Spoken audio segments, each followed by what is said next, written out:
it's tapped, then it's fact. If it's cap, it's a rap.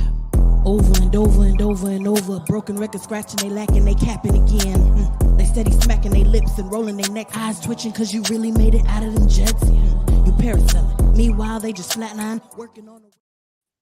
How y'all doing, man? It's your boy, the Khan Man, KJM_man.510. That's the Bay. Just like every other Friday, catch us here on Tapping No Capping, where if you're nerd, you seen it, then what's your opinion? And we here with Dr. Kaori Knight. You can find me on Nerd on the Street, which is my actual podcast. And then, of course, you can find me at the doctor's office. That was so late. You just said it, bro. I caught it.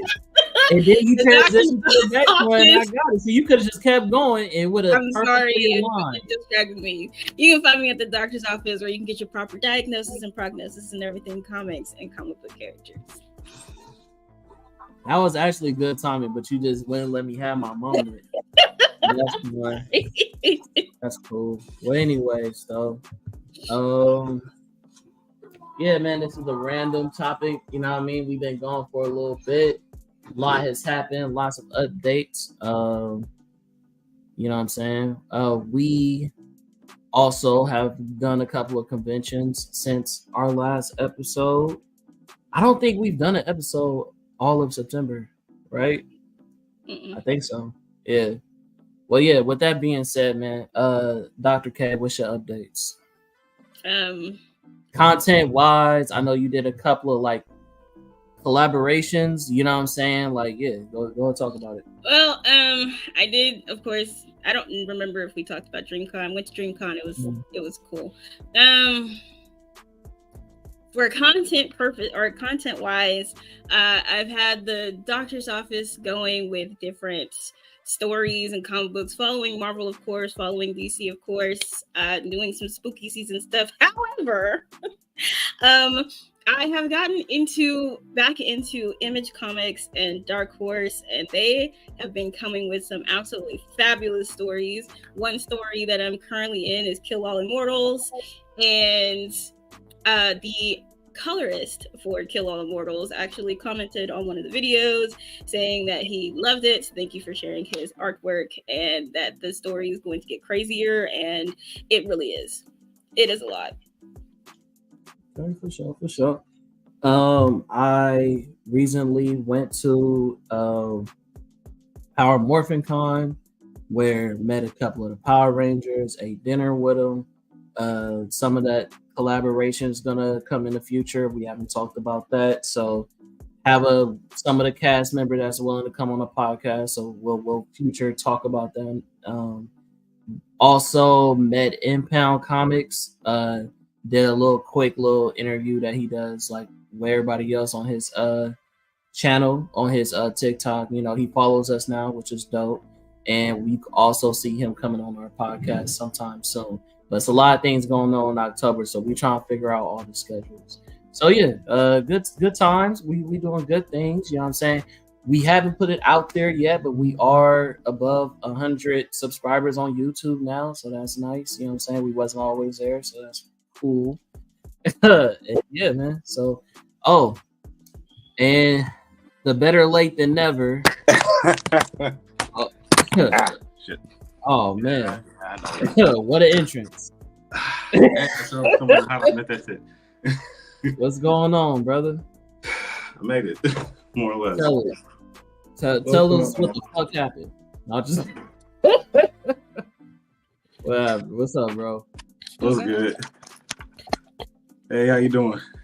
Doing all right. Are you sweating, my nigga? When I said I was coming in hot, did you go run? Right. The nigga looked like Shaquille O'Neal after a game. That's crazy. My bad. He looks like he went and ran a few laps. I told you I was getting the hell up out of here from AutoZone. Got you. That's how you park the car battery working. What's on your shirt, bro? Wow. All right, we're here. What's good? Outcast. What's happening? What's on your shirt? Outcast. Oh yeah, absolutely. Best dynamic duo in rap history. Can't even be contested. Who gonna beat them? I agree. Who beat that? Nobody. You really did come in hot. Still goes to this day. a hot take already. Even with Andre 3000's flute album. I like his flute album. Okay. Yeah. No, I'm fine with it. I'm fine with it. I was disappointed. I will say that. I will say I was disappointed because that's not what I expected. I did not expect him to do that. From a flute The only reason why I got over it was because I remember Lil Duval made a post on Twitter about it, talking about don't be mad when he goes around and he starts playing, like the whole album is just him playing the flute. That's what he had been doing. Tell her I said hi. What, you can hear me? What's going on? No, I said tell her I said hi. Me? She's sitting here trying to sneak in. No, because now I can't hear you. Oh, you can't hear us? I can. Can y'all hear me? I hear you. Oh, you hear me? That's yes. I can't hear him. I don't know why. But she that. me. What? I hear her. I also hear you, but you don't hear me. So I don't know how that works. I got nothing. Wow. Maybe one side of your headphones is not working. You can catch that? Did he just freeze? Say something now? No. Oh, nigga, No headphones. That's crazy. That nigga didn't make What's a going move. on? What's happening? Are you muted? The Matrix is happening. I have no idea. Come out and come Can you back. hear him? What? I hear the both of you. What's happening? That's what I'm trying to figure out. Oh, you want me to jump out and jump back in? Was that what you're trying to say this time? Translate, yeah. Yes. Hold up. I don't know if he could hear me actually. I mean, he was hearing you, so I don't know. But yeah, that's a fun. Oh, who commented? Hold on. Oh, I hear everybody. Okay, thank you. I appreciate. Yeah, I can hear everybody, but I could he couldn't hear you, but he could hear me. That's funny. Don't know how that works.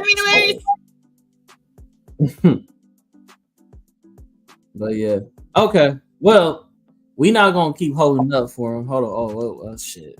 I lied. Let's see. Now I hear you. Can you hear me now? Yeah. Good. Okay. All right. Let me ask you some updates, man. How you been? What's going on in your world? What's going on with the content? I like the straw hat. What's up? I have been busy. I have been busy as hell. Clearly. Between juggling life, work, YouTube content and all that stuff, leading, fatherly duties and all that mess, man. I have like zero time to really do anything unless I'm like doing some insomniac type vibe, and I'm just up all night. But I gotta be up the next morning to do something, whether it's to go to school or go to work, or take people to school to then go to school. So it's always something. What are you in school for? Huh? What are you in school for? MA. Going to school to be an MA. Right now, I just work at doing like my old job to just pay the bills and stuff like that in the between time, because going to school don't pay bills. Yeah. So you just do what you gotta do to get the stuff off right. Respect. I started school Monday. What are you going to school for? PhD in astrophysics and aquatic veterinary medicine. That's awesome. I don't even know where to begin with that one. Honestly, that's dope shit. What am I gonna say? It sounded important. Got shit on me. You win. Listen, the very first class started Monday. We had assignments to do for quantum physics due by Monday for the start of class, and it was math problems. And everybody in the class did everything, including me, except for this one very last math problem. I was on it for an hour and a half. I said, you know what? You can have it. I don't care. I'm not doing this. He had to put it on our message board to see if anybody would answer it, and still nobody has. It's been up there since Monday. Yeah, that's crazy. Meanwhile, my stupid ass is still struggling with decimal points. It's a goddamn shame, honestly. It's not that bad, I promise. So, getting into like the opening topic, because this is last minute, y'all. We're not gonna keep y'all too long. We're gonna hop straight into it. And since we're doing real good reels now lately, we gonna practice shutting the fuck up while people are doing they points. Just so it makes it easier on the editor. You feel what I'm saying? So yeah, so we gonna go ahead and get to the first topic. I didn't create no banner for it, but it's for anime characters we feel like got hold.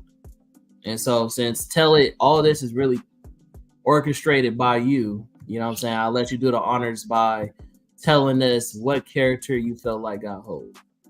For me, my character I feel like got hold was Kuwabara from Yu Yu Hakusho. He was a good potential character. He was right up there with Yusuke in the beginning, like when they start off with the whole Yukina rescue. You can't tell me that man wasn't going off. And then we get to like certain points in the Dark Tournament, especially when Genkai gave him the spirit orb and all that stuff, left him in the dust. He had a lot of potential to be a lot better than what he was, and I feel like the writer just held that character all together, and I thought that wasn't right. It didn't make any sense that he got hold the way he got hold. Like, he should have been right up there. It should have been him and Urameshi neck and neck. They had a rivalry going from the beginning of the series to the end, and you just let Urameshi just dust him over here on the same playing field with demons that Kuwabara could never. And even when he got his Jigen toe, like, he was still like, you know, this barbaric haymaker swinging ass nigga with the sword that he didn't do anything with it. He did nothing with it but cut the gate. That's it. He didn't do shit else. And then he wasn't even in the last arc. So like, yeah, then it was like, well, yeah, bro, like, what was the point of him being here? That was like the heart and soul of the team. And you just left him there to do nothing. I didn't like that. He was one of my favorites. I agree. I feel it. Okay. Well, I don't think there's no like pushback on that. I feel like we all unanimously believe that Kuwabara definitely should have been amplified throughout the show. You know what I'm saying? Like, had more screen time, had more times where he was had more moments than he was giving. You feel what I'm saying? So yeah, I respect it. You know how hold he got? He got so hold that he didn't even kill anybody that he faced. Also true. Anybody that he a fought, lot of them didn't though, and even they when never they died. Did, sometimes it was like a collaborative effort. Sometimes, you feel what I'm saying? So like, when he teamed up with Urameshi to get the girl, I mean, obviously that was staged and shit. It didn't happen. Anybody that he faced in the Dark Tournament, it didn't happen. I think the only person that he actually genuinely beat was the Rock Ninja nigga. That was it. True. I don't remember his name, Risho or something like that. When Yukina came in, he got like that love amplified attack or whatever. That was about it. But he didn't kill him. He just knocked him out. He hit him with a sword like it was a baseball bat. He didn't die.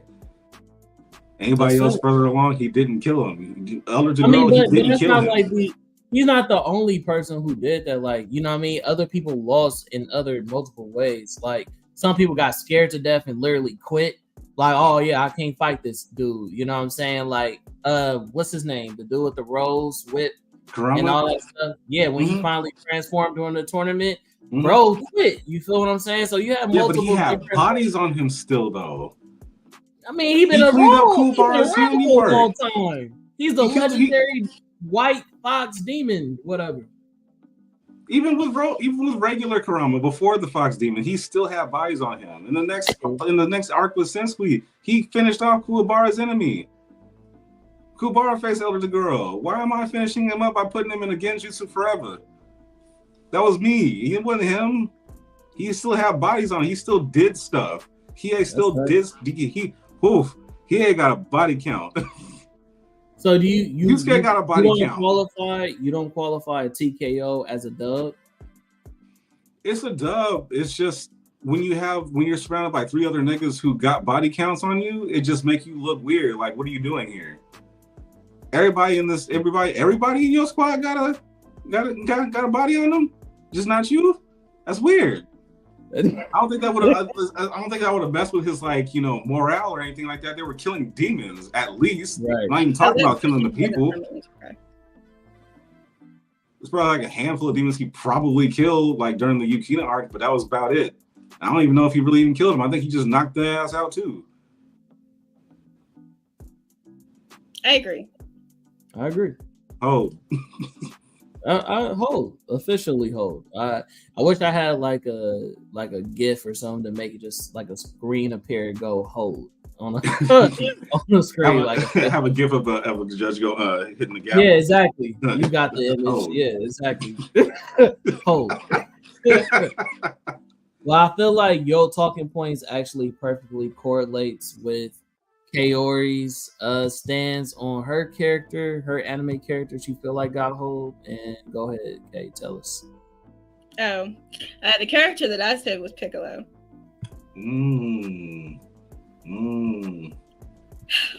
There is absolutely no reason why he should not be on the same level as Goku and Vegeta. I don't give a damn. Then they gave him that orange form in the new movie for him to get his ass beat in it. Got his ass beat in it. I what was the point? You changed his color and you gave him a tan for him to get his ass beat by pale people. That's fair. That's fair. Like I said earlier, in Lord Slug, when he pulled up and was beating ass, perfectly fine on his own. Then all of a sudden, oh, Goku, where are you? What? Why? Why are we doing that? He killed what? 2 people on his own, perfectly fine? And then he got his ass, please. Then, what was it in the Garlic Jr. saga that people forget about? Where he pulled up again to help Gohan after Gohan was like bitch slapped by his mom. And he helped again just to get turned into a vampire and be completely useless. What was it? World's Strongest. That's my one. He ended up getting brainwashed. Like, why? Why do y'all keep doing that? And then it's like he trains with them. He's trained them. He was there early on. They had him being like, you can be recognized by early Saiyans when they come to Earth, and they're like semi-afraid of you, only for you to just be like, hi, I'm Gohan's uncle, how are you? No, why are we doing that? Not his uncle, his daddy. Hi, I'm your father, how may I help you? Like, come on. They did him so dirty, and like I said earlier, it's only because he's black. He's the only black person there. Tell him the point that you said to me that I felt like was a very hot take. Oh, when I said that I feel like Namekians are stronger than Saiyans, yes. Ooh. They have that creating your own Dragon Balls, coming into multiple dimensions, and being essentially, I want to say that if he would have actually clarified, I almost want to say that the Namekians are older. Being recognized. Yeah, I'm pretty sure that they are. They're older than Saiyans, and being like in using your power prior to Saiyans coming into theirs, there is absolutely no way that he should be on a scale of A to Z. He should not be W. That makes no sense. I mean, they definitely live longer. We know that. I like that. Who was the dude that awakened the key for Gohan and Krillin? Guru. How old was he? No idea. Old enough to where that nigga couldn't get up. Yeah, he's old. Yeah, but I'm saying I know for a fact he's super old, and so is King Kami. You know what I mean? So they definitely live longer. You know what I'm saying? They definitely live longer for sure. But I'm pretty sure with how they talk about Saiyans and the fact that when there were those early Saiyans that came to Earth and immediately recognized Piccolo or King Piccolo, whichever Piccolo it was, that means that they would have been traveling through, because they're in dimensions 6 and 7. So they're traveling 2 dimensions through space, encountering all of these different species to be known. Whereas you have the Saiyans who are here, and then they kind of go out, but then they always come back to the one space until they're going ready to go conquer something else. But I only think that the Saiyans are in one dimension. So you have the Namekians who have created their own power to give power to other people. Nobody else can do that. Nobody else can say that.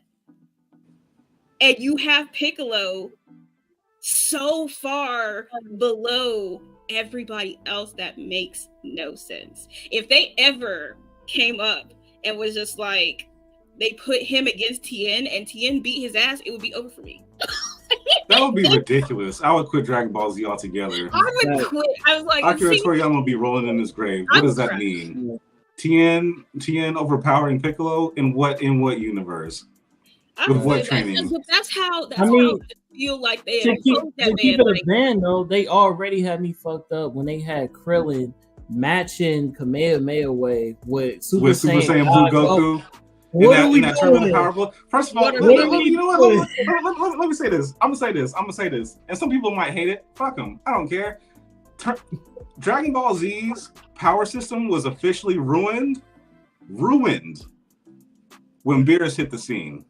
Yeah. As soon as Beerus hit the scene, power scale meant nothing. Not a goddamn thing. This man finger flicked Super Saiyan 3 like it wasn't shit. But was tanking, but was getting beat down. It wasn't a real beat down, but he was getting beat down by an angry Super Saiyan 2 Vegeta because he smacked his wife. Boy, fuck you. Ain't no goddamn way that's what we're doing. You know what? They've like, even since the Cell Saga, when they've never truly clarified who trumps who in power.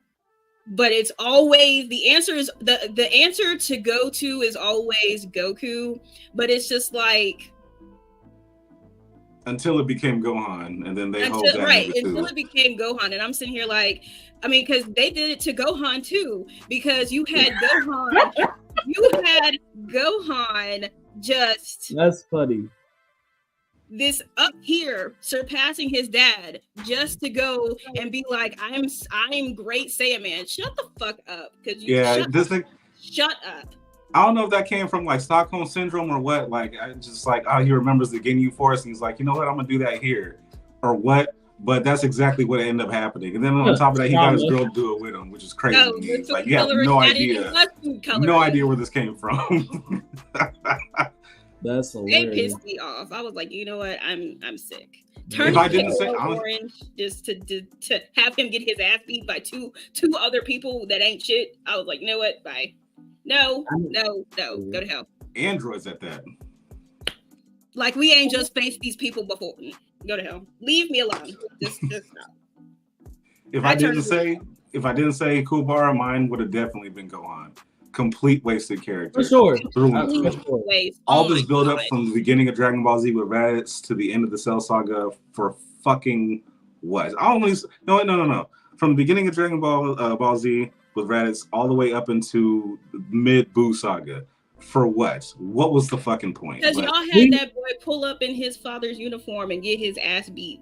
What was the reason? The purpose? I will say though, Gohan loses a lot of points when it comes to the fandom as his physical prowess and him getting down, but the nigga drip. He always has that, and two, he has no problem standing 10 toes down in front of somebody stronger than him. That has never been a problem for him. You know what it is? I'm just like, you know what I just thought about? You know what the problem is with Gohan? I just figured it out. That nigga lazy. That's it. That nigga lazy. Anytime he actually applies himself when it comes to training, do you not know that this nigga surpasses fucking everyone every single time in less than a month? This nigga could not remember how to go Super Saiyan and Dragon Ball Super. Great Saiyaman. And he trained with Piccolo for how long? A week?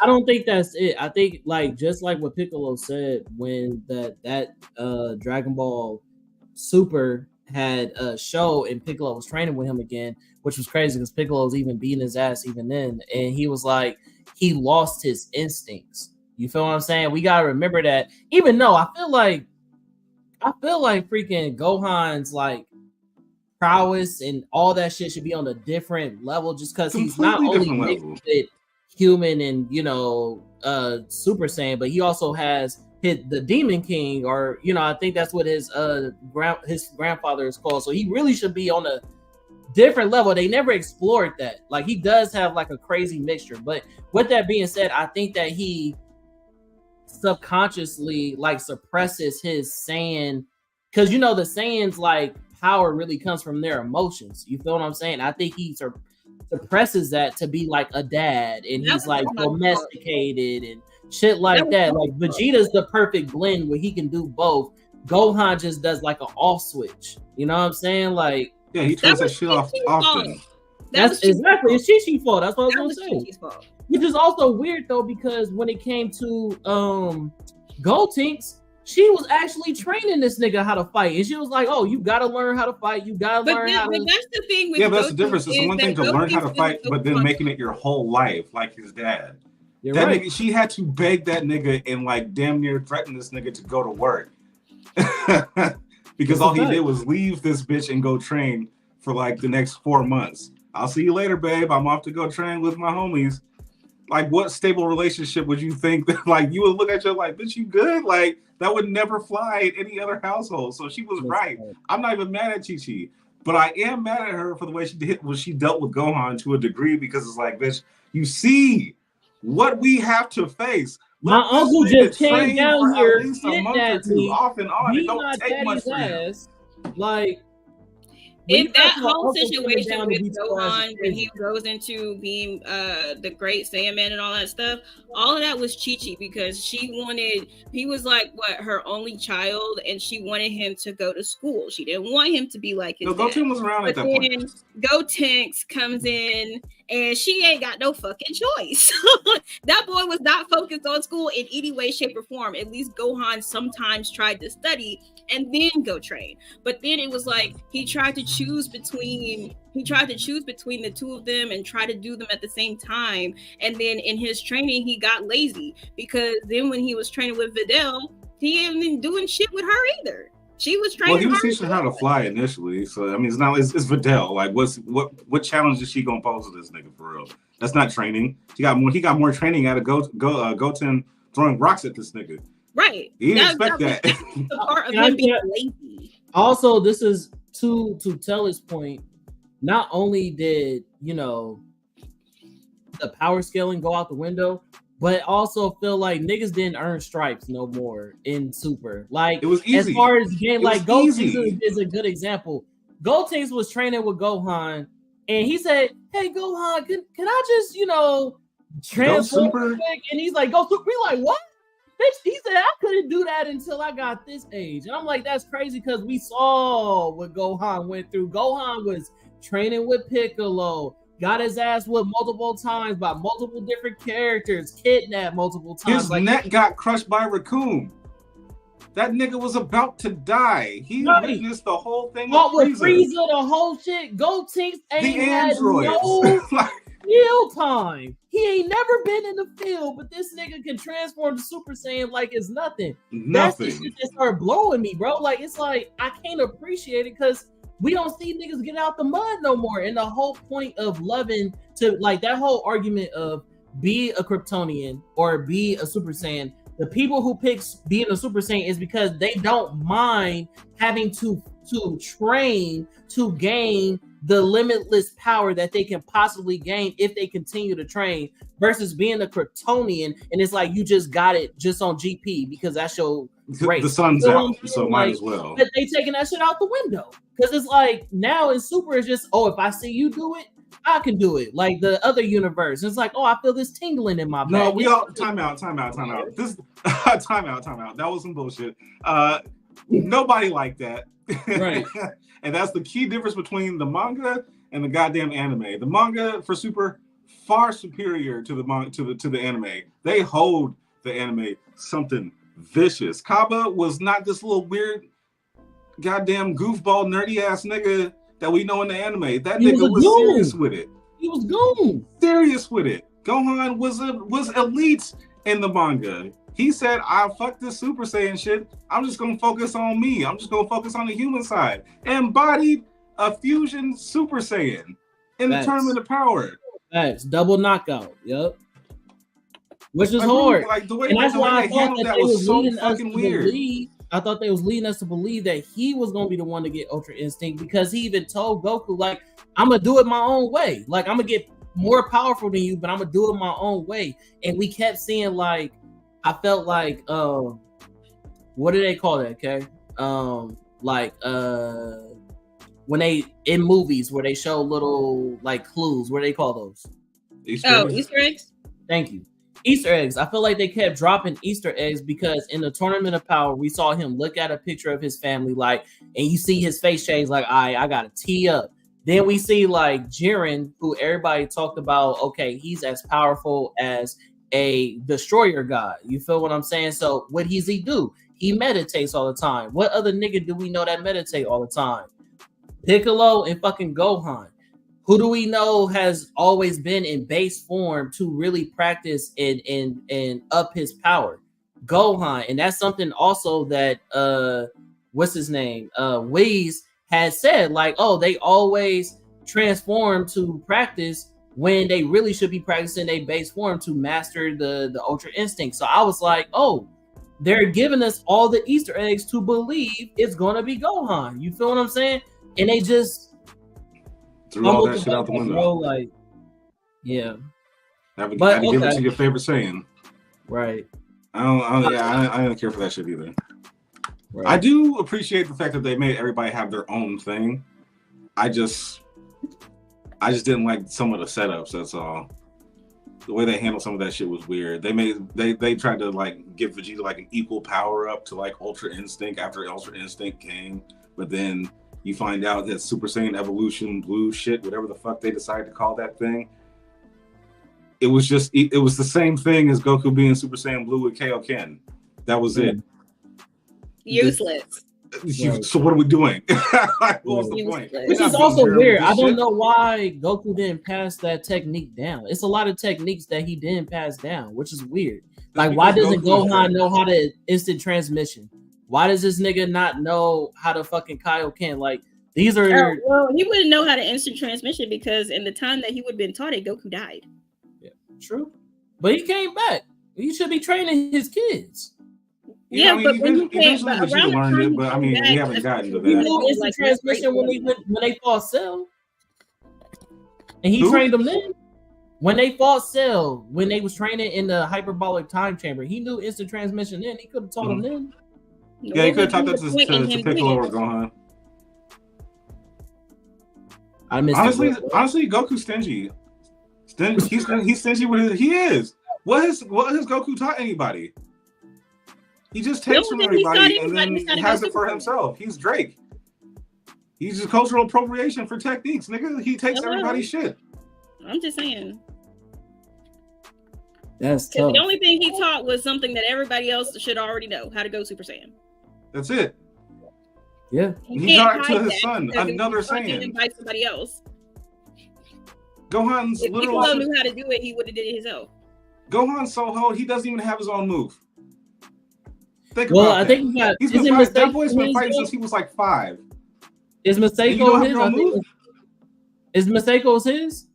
No, that's Piccolo's shit. It's Piccolo's. Well, hey, Masako. That's why I said it was the. I was like, look at that father-son move.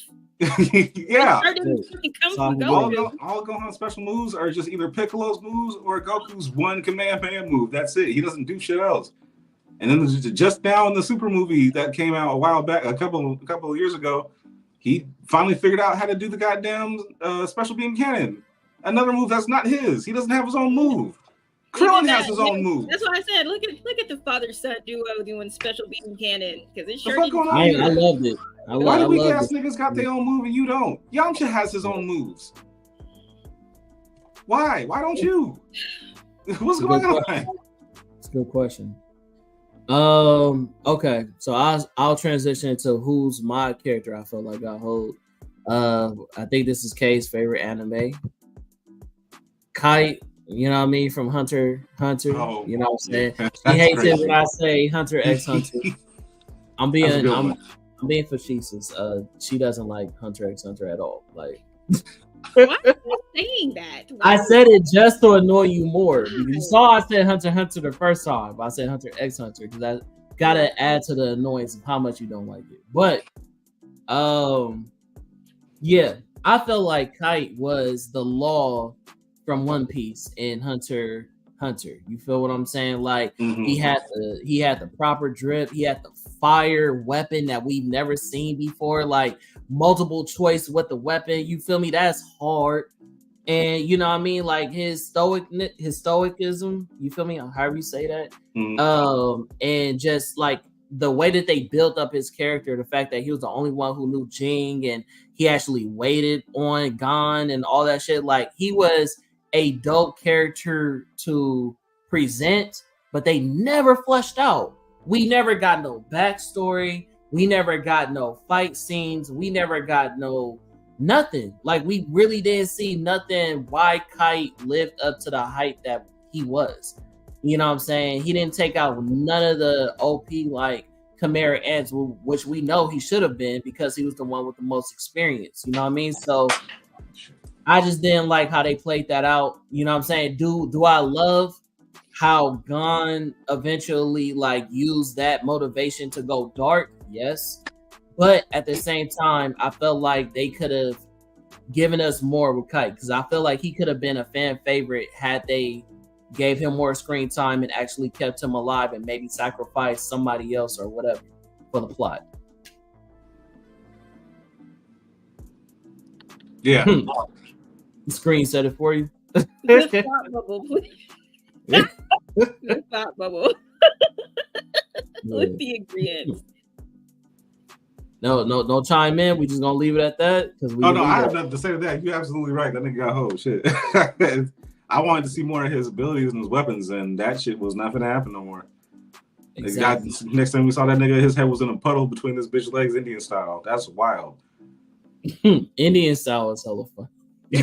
Like, crisscross applesauce. You want to talk about a loss? That's like you gonna kill me. Like don't sit with my head in your lap, Indian style. That shit crazy.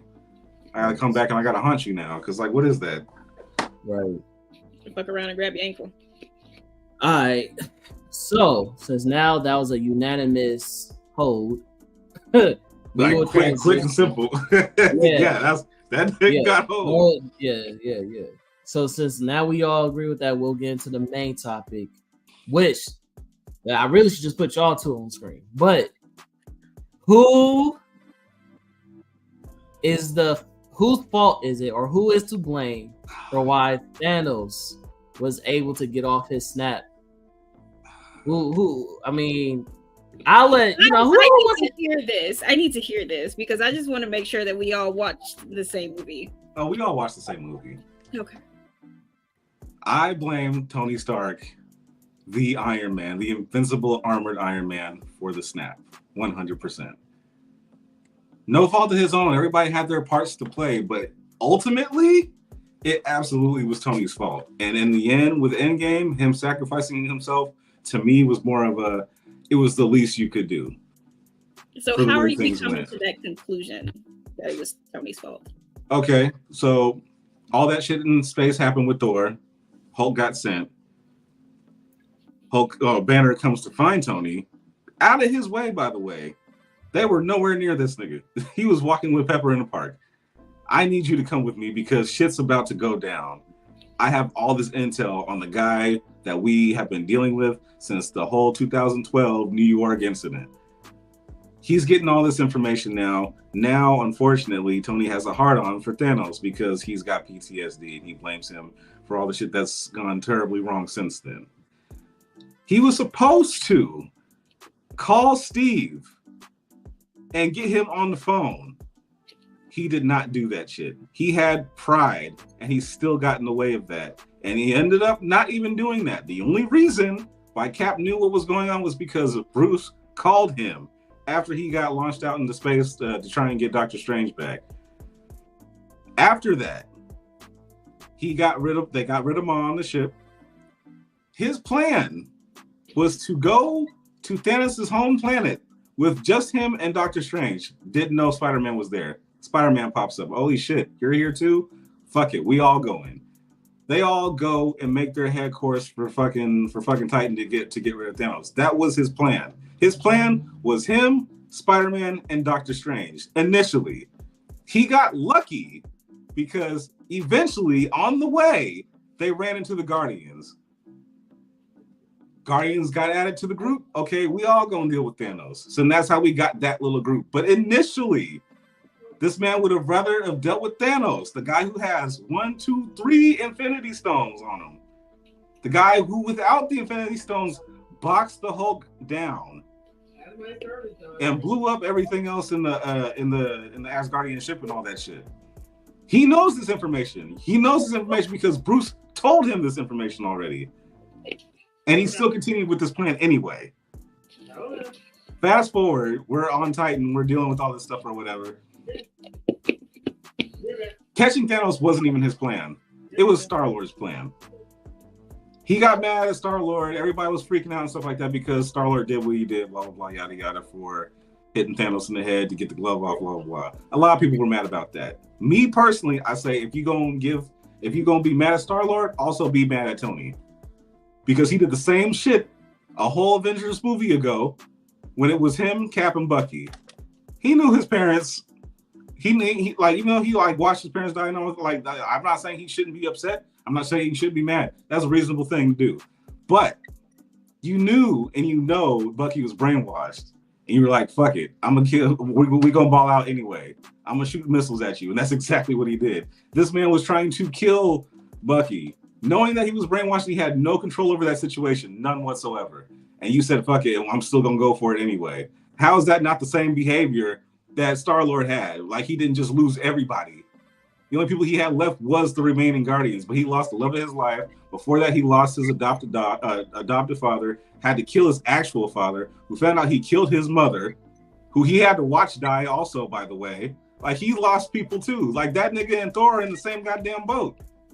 And you expect that nigga to keep it together, but y'all mad at this nigga for doing what he did? Please spare me. There's no way. So Tony's out there with the Guardians doing this plan, trying to get rid of Thanos. Didn't work out.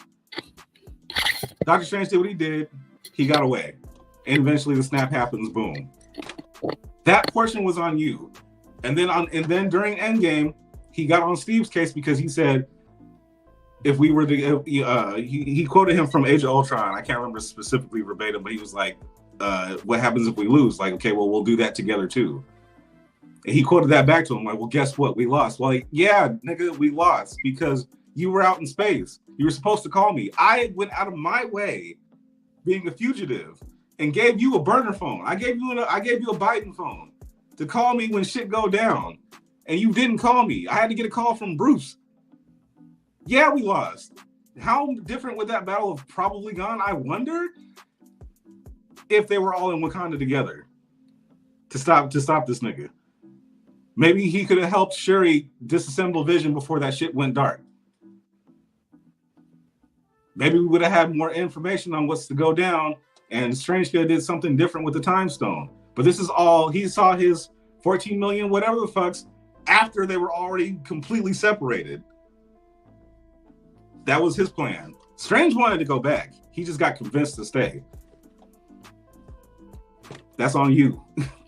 Everybody else still played their part. Thor, Star-Lord, goddamn Gamora not fucking offing herself fast enough and shit like that. Like a whole bunch of other things. Like everybody put in their sacrifice and fucked it for the most part. But none, to me, bigger than Tony, because he literally separated everybody because of his own personal pride with Thanos. Boom. Kind of cooked. He kind of cooked. Cooked a little bit. Okay. So I will give that that whole situation with the team being split is definitely on Tony. I've been Team Captain America for the longest fucking time. Civil War did not do it for me when it came to Tony being on Tony Stark's side. However, while Tony did know that his parents were killed in an accident, because things were altered and he definitely had access to the SHIELD files, he didn't know who did it. So finding out that it was indeed Bucky, yes, be upset. However, you came here because you knew Bucky was brainwashed. So how did the brainwashing escape your minds here? Them being separated, 100% Tony's fault. Now, Captain America also has a shit ton of pride because you gave Tony the phone and expected Tony to put his hurt, not necessarily 100% pride. I think it was half and half. You expected him to put his hurt because you knew that Bucky was the one that did it. And I fight all the time that they found out that it was Bucky together, but there is also that huge possibility that he knew it was Bucky just because he knows Bucky and Bucky was brainwashed. But that file that he got from Black Widow was not thick enough to have that information. There's absolutely no way it would have had that information in there for me. I'm sorry. But if let's say you did know, you're expecting him to put his hurt aside and call you, but you are out here running missions and stuff with everybody else that you have also separated from Tony, and you didn't call him either. Like, you didn't, but you expected in Endgame, you expected him to just drop his life and be like, I'll help, as if he doesn't have a wife and child, and you still have Scarlet, you have Black Widow. Like, come on. So, moving forward into actual Infinity War, when it comes to Hulk giving him the information, I think Hulk actually only saw one or two because he takes the stone inside of the Tesseract from Loki and them, destroys the ship and kills Loki, destroys the Asgardian ship or whatever, and leaves Thor floating out there. And he, of course, pieced him up, sent him down there, and he's given him that information. So he's seen the one, but Tony still does not comprehend what Infinity Stones are because they don't know what that is. The only person that knows what that is Doctor Strange, which is why them giving the information to Doctor Strange simultaneously was a good idea, because now Wong and Doctor Strange can give you that information because you don't know. These are not things that you deal with. After that, of course, is the whole situation with Ebony Maw and him doing his transformation thing. Spider-Man was there then. And he took off after Ebony Maw, after Ebony took Doctor Strange. And he went off to save Doctor Strange. And Spider-Man hitched a ride. And he sent Spider-Man that suit and told his ass to go the fuck home. But of course he didn't. So it was Spider-Man and Tony that killed Ebony Maw to save Doctor Strange. Now he still has no knowledge other than secondhand information about what these Infinity Stones actually are. So all you can do at this point is just come up with a plan. The ship was already going to Titan, because it had Doctor Strange. Doctor Strange has a stone. It was already going there. So they didn't really have a choice except to also go there. Peter Quill is guilty on 2 fucking counts, because that whole conversation that he had with Gamora, where she says, if I don't do it myself fast enough, you have to do it. You have to kill me. Hesitation number 1. Why did you ask him to do it? You should have asked your sister. You wasn't there. And that's funny as fuck. She wasn't there. Huh? She wasn't there. Remember, she was strung the fuck up. Yeah, I know. I'm just saying. But so he doesn't do it. Then he gets the Reality Stone, uses the Reality Stone on them, and takes Gamora, because he already knows what he's got to do with Gamora. Gamora just doesn't know. Then he goes and gets another Infinity Stone, and then he takes his ass to Titan, because that was his whole plan, was Ebony Maw supposed to bring the Time Stone to Titan. So now all of them are together with the plan, him trying to come up with the plan, Quill inserting his plan, they go on with Quill's plan. Okay, great. If you're going to go with the plan, stick to the plan. Nebula is at fault here too, because shut your fucking mouth. She should not have said anything. That was the worst thing you could have done. Her moment of realization then and there, when Peter had the glove off, And had Nebula not said anything, Peter wouldn't have gotten upset. And Peter then decides to deviate from his own plan to ruin the plan that he's the one who mostly came up with it. So now we are all continuously fucked here. Had they been together, I still think they would have lost. You think so? Because the person that they were missing was Thor, who also decided to separate himself again to go get Stormbreaker. Had they all been together in Wakanda, minus Thor, I still think they would have lost. Because they were being overrun before Thor got there. They were losing, and Thanos wasn't even there.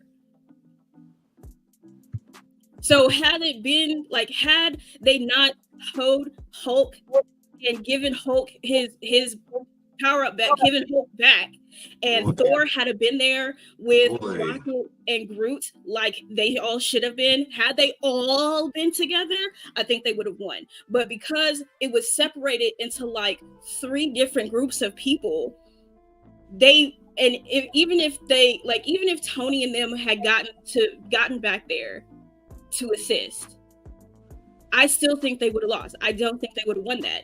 But then the one who's mainly at fault here, I'm not even about to blame Peter Quill at all. I'm not about to blame Peter. I'm not about to blame Tony. It was Doctor Strange. Doctor Strange is the one at fault here. Elaborate. So Doctor Strange. Did you just do his hand song just now? Do it again. You open up the time stone just now. Go ahead. So he knows how the time stone works. Mm-hmm. And he knows how multiverses work. You have to if you are in charge of the time stone. So he says that he looked through 14 million realities, and there's only one of them in which the Avengers win. That is bullshit. That makes no sense, because there cannot be only one reality in which the Avengers come out on top here. Mainly because, and I connected with Loki, there is a drawer full of Infinity Stones from different multiverses, which means that there has to be multiple times where the Avengers have come out on top. It may not have been all of the Avengers. It may have only been Tony like 2 or 3 times. But to say that there is, out of 14 million realities, only one in which you saw the Avengers winning is a lie. Because then at this point you spent some time with Tony and your understanding of his resolve, which means in all 14 million realities that you looked at, you also saw Tony and you saw his resolve there. So you picked a reality and made a very vague point to Tony, who you know has this beef with Thanos based on what happened in 2012, and who you know would literally stop at nothing to make that sacrifice play, quoting Captain America, to right something that he feels is wrong, which would be this. And you handed Thanos that stone as if you just could not see another way for this to happen, and you created this vague plan in Tony's mind to where in Endgame, when you held up the one, there's nothing there for him to interpret other than, oh, I gotta kill myself. You were no help. You were no help at all. The only thing that you did was set him up for this sacrifice that you have to make as the Sorcerer Supreme in charge of the Time Stone. You don't want your mistake to be read by everybody else, so you're trying to make it like it's not a mistake, it's part of the plan. And my plan will end by getting rid of Tony, who is the mistake here. Sounds like you're trying to make it seem like he's a villain right now. It's almost as if he's an anomaly in this timeline. Like, you know how they do anomalies and stuff like that during Loki or whatever. It's almost like Doctor Strange was treating Tony Stark like an anomaly in this timeline, and he had to get him out of it. And the only way to do that was to create this vague plot where you only have one shot, one chance, and that's it. There is no way. That is impossible. Even talking to what's her name, the bald lady. What's her name? Tilda Swinton character. Ancient One or some shit like that? Yeah. Even in talk, when the Hulk was talking to her when they were gathering the stones, and she's talking about like when you take a stone from somewhere and then put it back and all this other stuff. And I was sitting there thinking, like, when you're creating multiple realities, the reality that you're taking from still exists. So there's still a reality where they lose. There's still a reality where they win. There's a reality where they get turned into frogs, but they still win. There's a reality where they get next to time travel. I fucking hate that shit, boy. Right. But that's the thing, is he saw all of these. So for you to lie and say, oh, there's only one chance, sorry man, bullshit. 100% it was Doctor Strange's fault. I was like, you know what, that's fine. But I was very, very mad at Peter Quill. But in watching it multiple times, Nebula should have kept her fucking mouth shut. Peter had the glove off. Peter and Tony had it. They had it. He literally had to grab his fingers to put it back on. Because his fingers were not in the fingerlings of the glove. They weren't there. They had it, and Peter and Nebula fucked it up. Yep. It was interesting. Now, do I blame Tony for a lot of things? I blame Tony for a lot of things. I blame Tony for Age of Ultron. 100%. We wouldn't have the Accords, and we wouldn't have set. That was the thing I was gonna say. You blame Cap for separating the Avengers. He didn't do that shit. Everybody chose a side, and that side was chosen because of Tony and the Accords. If they never did that shit with Age of Ultron, with Sokovia and all that shit, maybe the Accords don't get off as soon as they do. I'm not saying they won't happen, because I mean, what really kicked it off was goddamn Wanda and the explosion shit. But honestly, if they had dealt with Hydra sooner and all that other stuff with Age of Ultron, like that never would have happened. Yeah, that's something I also blame Tony for, is her lack of training, because he kept her locked in a fucking room all the damn time. And it's like, you cannot keep doing that to her. If you want her to go on these missions and you want her to be part of the team, you cannot lock her up like that. Especially as powerful as she is. Like, what are you doing? Exactly. She's not a child. I blame Tony for a lot of things. Believe me. Charlie is always mad at me because I am team Captain America when it comes to Civil War.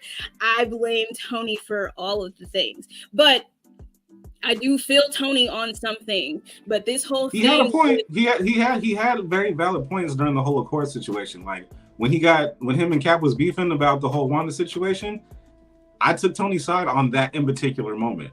He's right. She's a foreigner. She's a foreigner. She's from a different country. They don't just give out green cards to children just because she's a walking nuke, bro. She's an unpredictable one at that. You saw what she did on accident trying to stop an explosion, and that was without control. What happens when she gets out of control is something else, and I'm trying to put that off before something worse happens. But I understood that made sense. I have no problem with him on that one. To the government, and then it's like when you were talking about the Accords, and they're trying to put this to the government, and that was where I agreed with Captain America, because you're putting it to the government where they're going to choose things of government interest. They have agendas, and sometimes agendas change. Exactly, and exactly I'm just like, no.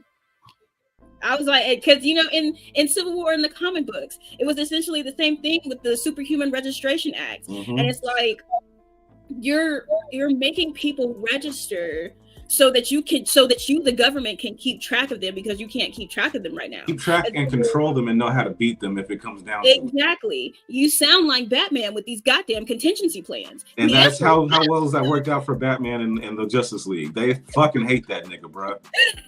How dare you, nigga? Like, I trusted you with this information, and you using it to just like on some just like, I get it on Batman's end because like he's regular man in comparison to everybody else.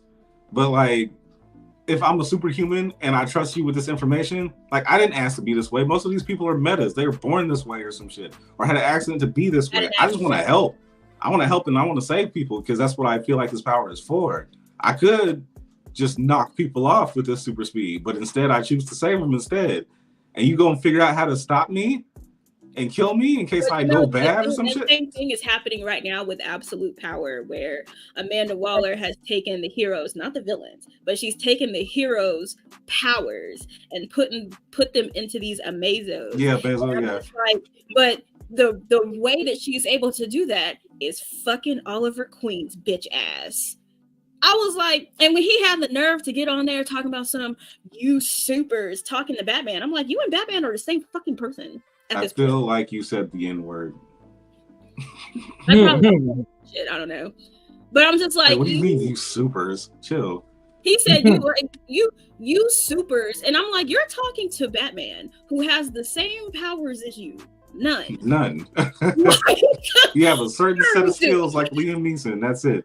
You went and he told them every secret. It was like he went into Batman's contingency plans and was like, here, let me just take notes real quick. He told Amanda Waller every secret, every location, every identification, every power, every weakness. I was like, you ain't shit. So you can find Roy who be running away. Please. Okay, so before we continue, the contradiction points, right? Where y'all lying with that? Like, he feels like it's Tony. You are more so on Quill, I'm assuming.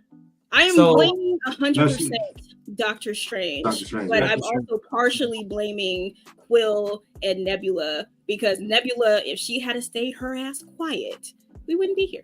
I mean, we can agree that everybody pretty much played a part in how everybody. That's what I was saying. Yeah, I can agree. Okay, everybody played their part. So even Cap played his part in that shit too. Yes, he did. If he would have made the solid decision to just off Vision instead and spare Wanda's fucking feelings in that shit, probably wouldn't have had to deal with that shit as soon as they did. But they had to find a way to save Vision first, because that's not even that. Like when Captain America was trying to say Bucky, I'm gonna keep it a band. Fuck Bucky. Like, no. What? No. Fuck Bucky. No. Who gives a fuck? Wait, which time? No. Who gives a fuck? You mean to tell me you was willing to sacrifice the Avengers, your relationship with Tony, you're sacrificing your reputation, which everybody knows you as Captain America, the most noble person in the world. You're willing to sacrifice all this shit for one nigga. I get it. The nigga looked out for you when you was anorexic. I get it. But at the end of the day, I'm gonna keep it a band. He wasn't worth it, bro. Because you know what's funny? Because I had to watch this shit to even be prepared for this conversation. Just in Civil War, the nigga came to capture Bucky because he was like, hey, you know, I just want to know what's going on with you before I you know what I mean? And he was like, no, it wasn't me. He was like, okay. So then they team up and they go against all these like agents trying to capture fucking Bucky. And he said, don't kill nobody. And he says, don't worry, I won't. The nigga tried to throw a nigga down the staircase. No, you can't convince. No, fuck all that. He said he wasn't gonna kill nobody. He doesn't, or excuse me, he didn't say he wasn't going to. He said, I don't want to kill anybody. But you can't tell me he didn't kill nobody in that fight. This nigga took a battering ram and knocked into somebody's knees. So two niggas' heads against brick walls. With the relationship, somebody's dead in that crowd. Captain America and Bucky. So Captain America and Bucky have known each other since they were children. Not just You're looking out for a childhood friend. That's not gonna go away. I'm gonna say that nigga too. Yeah. So then.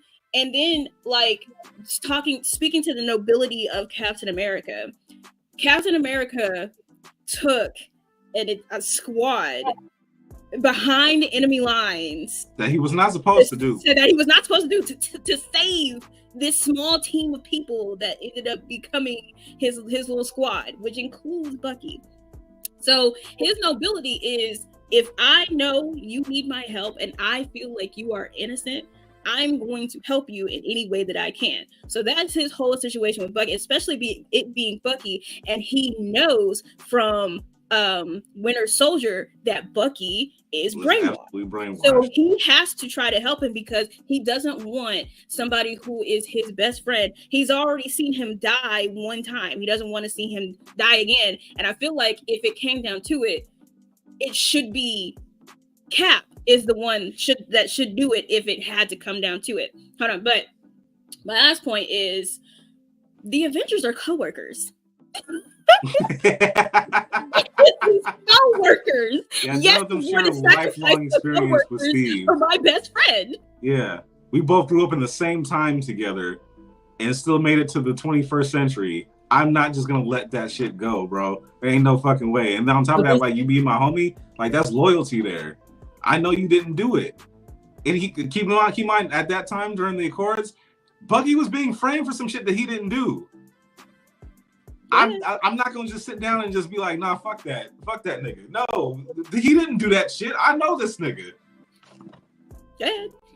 Okay, so I never said kill Bucky. Okay, cool. Never said kill the nigga. But in the sake of diplomacy, nigga, you got Wakandans now on your ass. You got Black Panther fucked up at Don't this give a point. fuck. You know what I mean? Black Panther was on bullshit this movie. You feel what I'm saying? That was the only time Black Panther was actually Black Panther. I appreciate that shit. Correct. But with that point being said, at the very least, you could have captured Bucky and prevented all this shit. You could have captured this nigga, let this nigga die down from the fucking brainwash and die. You know, when they captured him, they psychic diagnosed the nigga. You feel what I'm saying? So it's not like they were just gonna, give this nigga the needle. You feel what I'm saying? They could have, just like how when Bucky did get captured and Tony Stark was like, oh yeah, bro, well, you feel me? Just sign this paperwork real quick so I can amend these papers, and anything that happened after the fact, like all that little shit that you did, we can wash away. So he could at the very least captured the nigga and worry about the back end later and prove his innocence. But letting this nigga run loose and actually fight against your own niggas and jump Tony is crazy. I don't give a fuck what you niggas is talking about. Well, at that point, Tony, that was Tony's fucking fault, because that was after he found out and he decided to let anger get the best of him. That was his fault, because you are fighting against two people who are trying to figure out what the hell is going on. You decided to get mad and you thought it was going to be a one-on-one. You thought I was going to let you beat up somebody? No, I'm not. You thought I was going to let you just kill my, not even beat up. You thought I was going to let you murder my homie in front of me? Exactly. You're about to kill that man. Not, nigga. But that's my point. Insane, bro? But this is my point. Listen to what I said first. Had Bucky been in custody and he made, like, Captain did that. Not saying like the way that it played out, because yes, he did get caught, but I'm saying had Cap had already just, you know what I mean, been on the same side with Tony and been like, we eye to eye, we need to keep this nigga captured, because at the very least, this nigga's dangerous. So even if he's innocent, we see that this nigga can be triggered at any point to go bad. And it didn't make the nigga look good to be like, oh yeah, I'm going to now help you beat fucking the Avengers and all these niggas that's trying to capture you. That's not good fucking promo. But you do know that they still have to find him. They didn't know that. Yeah, they didn't know that. Okay, so he didn't know that because when he first met Bucky, right? He noticed that he was brainwashed. He knew that he knew who he was, right? Like he saw that he had some memories of his like past memories. However, first time Tony met him was after they captured him and he had to face him without his suit and he had that little watch shit. That was the first time Tony faced him. I'm saying before then. I'm not talking about that movie. I'm talking about their first encounter. And I'm saying that was their first encounter. The first encounter in the movie. Yeah, that was their first. That was his first encounter with him. You're thinking of Winter Soldier. Winter Soldier was nobody but Sam and Cap. Yeah, that was Sam, Cap, and I'm not Wanda. Right. Black Widow. It was Sam, Tony had nothing to do with that Black shit. Widow, and it was Nick Fury. And I'm saying, like, at the end of the movie, you see that even though he got through to Bucky, he still reverted to like who he was. That's why he asked Natasha for that file. They still had to find him because he ran off.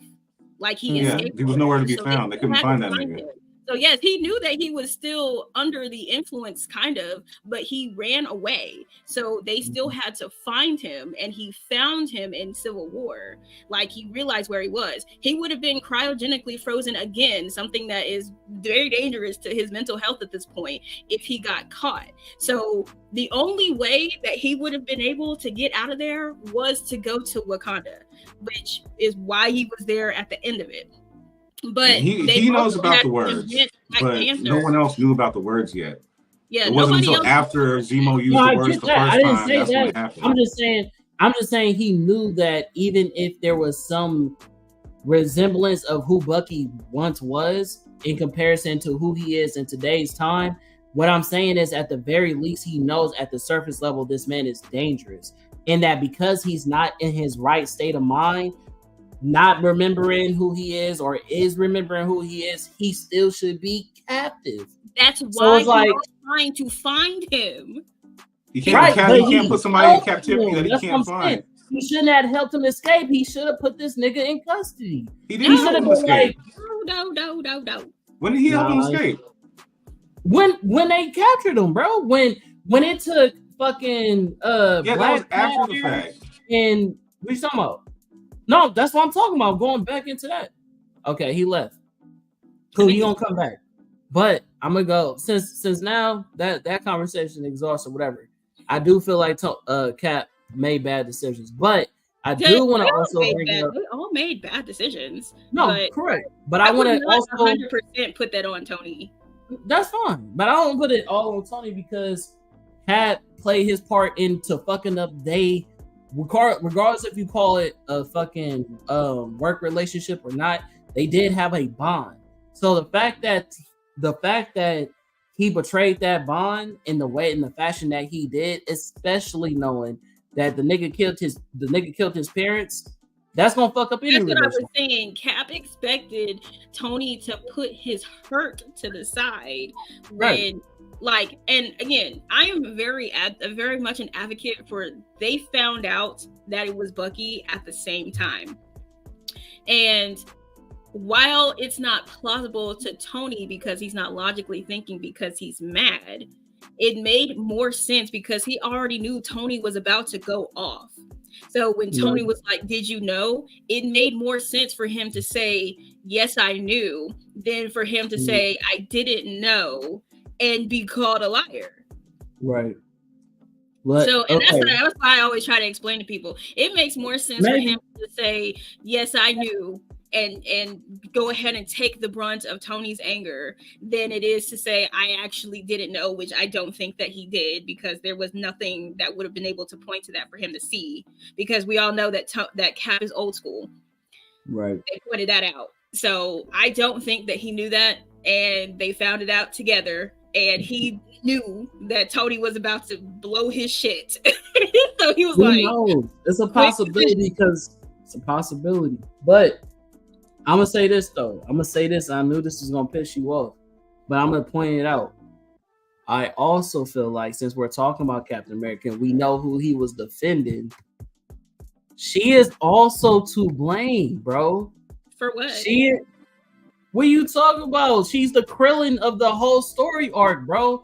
Just like how Krillin in Dragon Ball Z had the moment to press the button and detonate 18, so Supercell didn't absorb 18. Well, Cell didn't absorb 18 and transform to his final form. That's exactly what Wanda did. She had the opportunity to kill this nigga a long time ago, Vision, and never did. So you mean to tell me you chose your life-size human sex doll over half of the fucking universe? That's crazy, bro. The thing is that that's crazy.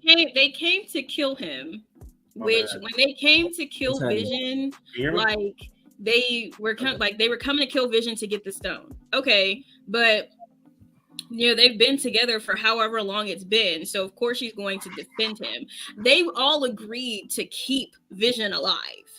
That wasn't just a decision that she made on her own. They all agreed to that because he was helping train and whatnot. However, she did, and this is the fault. This is where the fault of Doctor Strange comes in, because had he not given him that fucking time stone, she destroyed the stone. She destroyed the stone and she killed him. Had he not had the time stone, there would be nothing else to say about this. But because Doctor Strange, in his almighty sorcerer supreme wisdom, gave the time stone to that man, he was able to see her line of sight, which is how that power works. He has the line of sight of her destroying the stone and is able to then go back in time, keep it from happening, kill Vision yet again, and take the stone for herself. She wanted to. Of course, she didn't want to kill. Like, you know, that's her man, and it's in the comics. That's not even a man. That's her man. In the comics, that's her man. In the comics, that's her man. In the movies, that's her man. They stuck to the origin. Thank you, but she was willing to destroy the stone then and there after she said her goodbye, and she did it. Had he not had that time stone, I mean, it's an Infinity Stone. It's not like it was an instantaneous thing. It's Infinity Stone on Infinity Stone. That's gonna take some time. Yeah. What I'm saying is, so you missed what I said. I said she's also partial to blame for why Thanos is able to get that snap off, because she should have killed Vision a long time ago. Even with that point being said, if we're really being honest, she is a part of the reason why the Avengers fucking broke up in the beginning. Because if it wasn't for Captain America, that situation also isn't her fault. They treated her like a child and locked her in a room. So the whole He's blaming her for it because it was her doing that got them separated in the first place with the Accords to begin with. If Wanda doesn't do the little bubble thingy that blows the fucking building up, there's no government reaping hell because she killed people with that explosion. However, activates the government saying fuck all this hero shit. We're doing the Accords now. Now the Avengers have to pick a side. So if Wanda doesn't blow up a building, the Avengers don't have to pick a side. Avengers don't separate. That's what he's doing. And then we're also talking about the hallucination that she put into Tony's mind to even make him go crazy, to even make Ultron in the beginning with, to create the guilt that he had to even go with the government idea. Because had he never that whole situation was just for him to build Ultron. She was about to do it, and he was like, "You're not going to do it." She's like, "I don't have to. I let that nigga just let her run. Like, I don't even have to do anything. He's already doing this on his own." He already had that. When he picked it up, yeah, he had that vision on his own. She was about to get on his ass. That's why, like, when at the beginning of the movie, he saw all that shit. He saw the remnants of the stuff from the New York City attack, because Hydra had all that shit, and he started bugging the fuck out after he was doing stuff. Wanda was about to fuck with him. She like low-key kind of got in there a little bit, and he's like, "You're not gonna keep it." Like, Quicksilver jumped in there behind him because he didn't know they were back there. He's like, "You're not gonna do it?" She's like, "Nah, he got that." Yeah. And then later on, she explained it. I don't remember who she explained it to. I think she explained it to Cap, because they had just saved everybody on the train. It's like, he has this thing with saving the world. I have to do shit. Where do you think Ultron gets that shit from? I have nothing to do with that. I'm an innocent bystander on that one.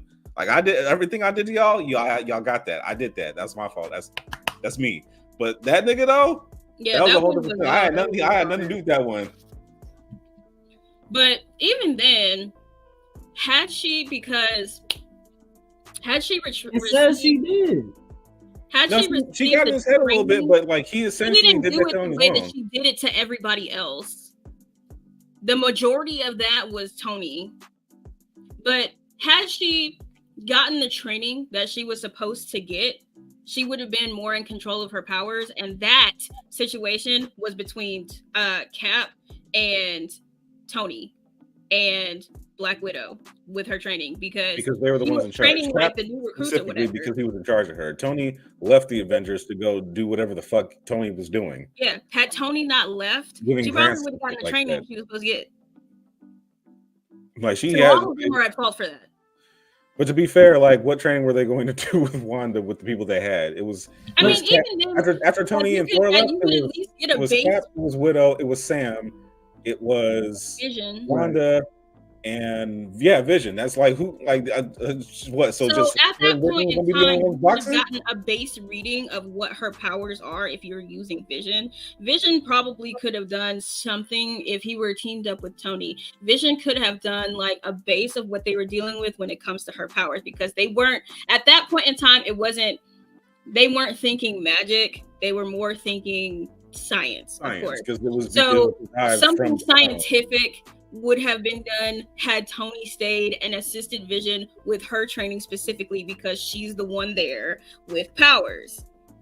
If y'all are not going to assist the person with powers with their powers, on this team of regular ass people, their powers go out of whack, it's crazy.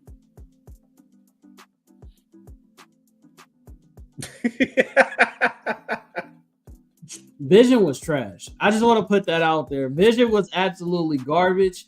The nigga was not worth saving throughout the whole Infinity War fucking arc, nigga. This nigga didn't do nothing of noteworthy. You had fucking Wanda. He couldn't. Huh? He got stabbed. First of all, the nigga. First of all, like a bitch ass nigga. Like what you mean? You got Captain America, a regular ass nigga with got snuck. Huh? He got snuck up on, stabbed in the back. I don't give a fuck. You a robot. You a robot. And they don't have a way to fix his glitches. That's why they went to Wakanda. Yeah, he said he couldn't fade after that thing stabbed him in the chest. He couldn't fade. I don't give a fuck. Remember, he can make him something tangible or dense. He couldn't do none of that shit. Like Black Widow and Captain America, who was handling their own against Thanos' army, but you got a nigga like Vision who can fly, who got super strength, who can shoot lasers out his head, and he's getting washed throughout the whole movie. He got stabbed in the back through the side. It's not like he was on 100%. He was talking to his girl, and somebody snuck this nigga in the back with a spear. He's probably not going to do a whole lot of fighting. Either. He couldn't even after the fact, even after he got healed up and shit, he didn't take down that one. He never got healed. When they went to Wakanda and shit like that, he was not healed.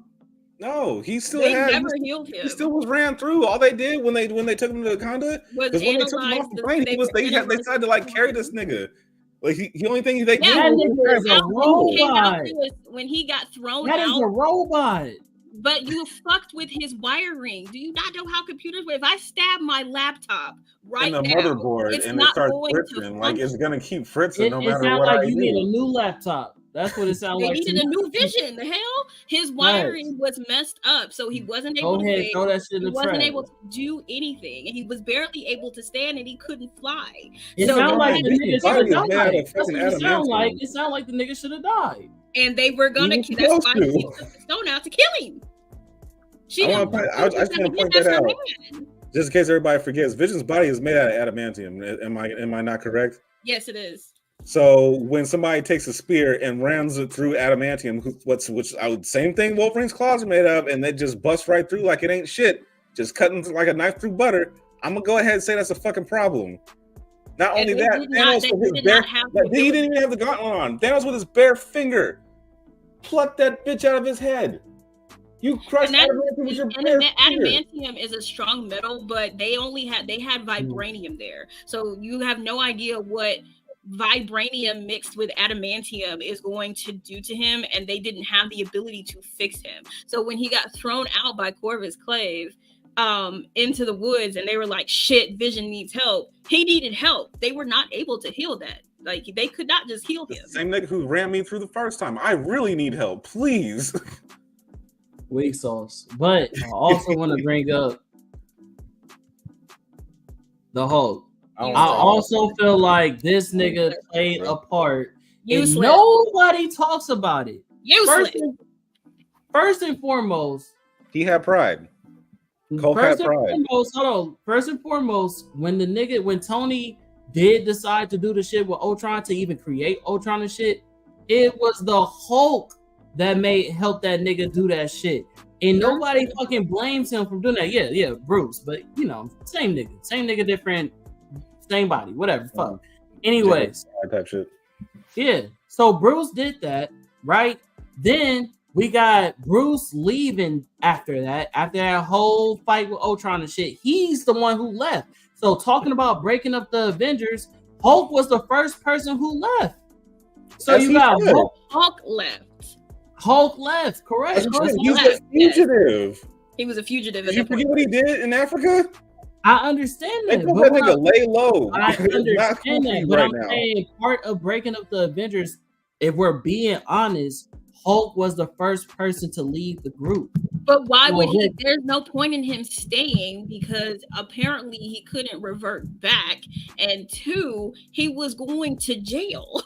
Like, why would I stay here and go to jail for something that I didn't even actually do? This chick brainwashed me to kill people. And you see how they handle brainwash people. Well, we ain't seen that yet, but yes, you know what I'm saying? But even with that point being said, so he helped create Ultron. He was the first nigga to leave the group. For safety. Whatever, however you want to say it. The third thing was, now, as far as talking about being useless, like to Kaori's point, had we had Hulk being Hulk at full strength and actually fighting and shit like that during the first Infinity Wars, we might have had a fucking different outcome. But like how you said, because his fucking pride got fucking broken, all of a sudden we don't get Hulk coming out no more. Now, even into the non-Infinity Wars, but what's the last one? Endgame. When we get to Endgame, now we got the watered down version of the Hulk, right? Which we know can snap people back to life, which is what he did. And then we get Tony Stark to get the fucking snap off when we know that the Hulk could survive the fucking snap. He lost, and not even lost, because he regenerated over time his arm. No, the nigga could, didn't he? Because when he only regenerated his arm because of Jen. She-Hulk. That's what I'm saying, because of She-Hulk. Yeah, but that was way after the snap.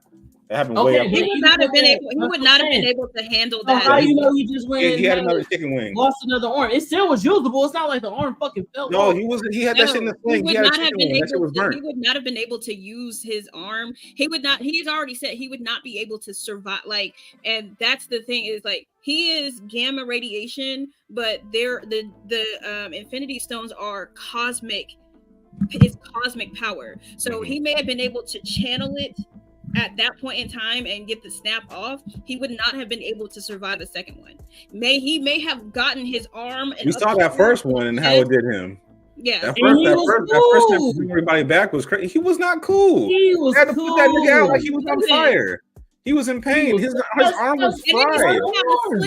Nigga had a chicken wing for the rest of the movie and didn't do shit. What are we talking about? He still used that arm. He didn't use that arm. Yes, he did. Go back and watch the movie. Yes, he did. Yes. Okay, I'm watching it now. So listen. I'm watching it now. In Endgame, when he does the snap, they have to wrap his arm, and even in the fight, he is fighting with one arm. He does not use. He's just backhanding people. That's it.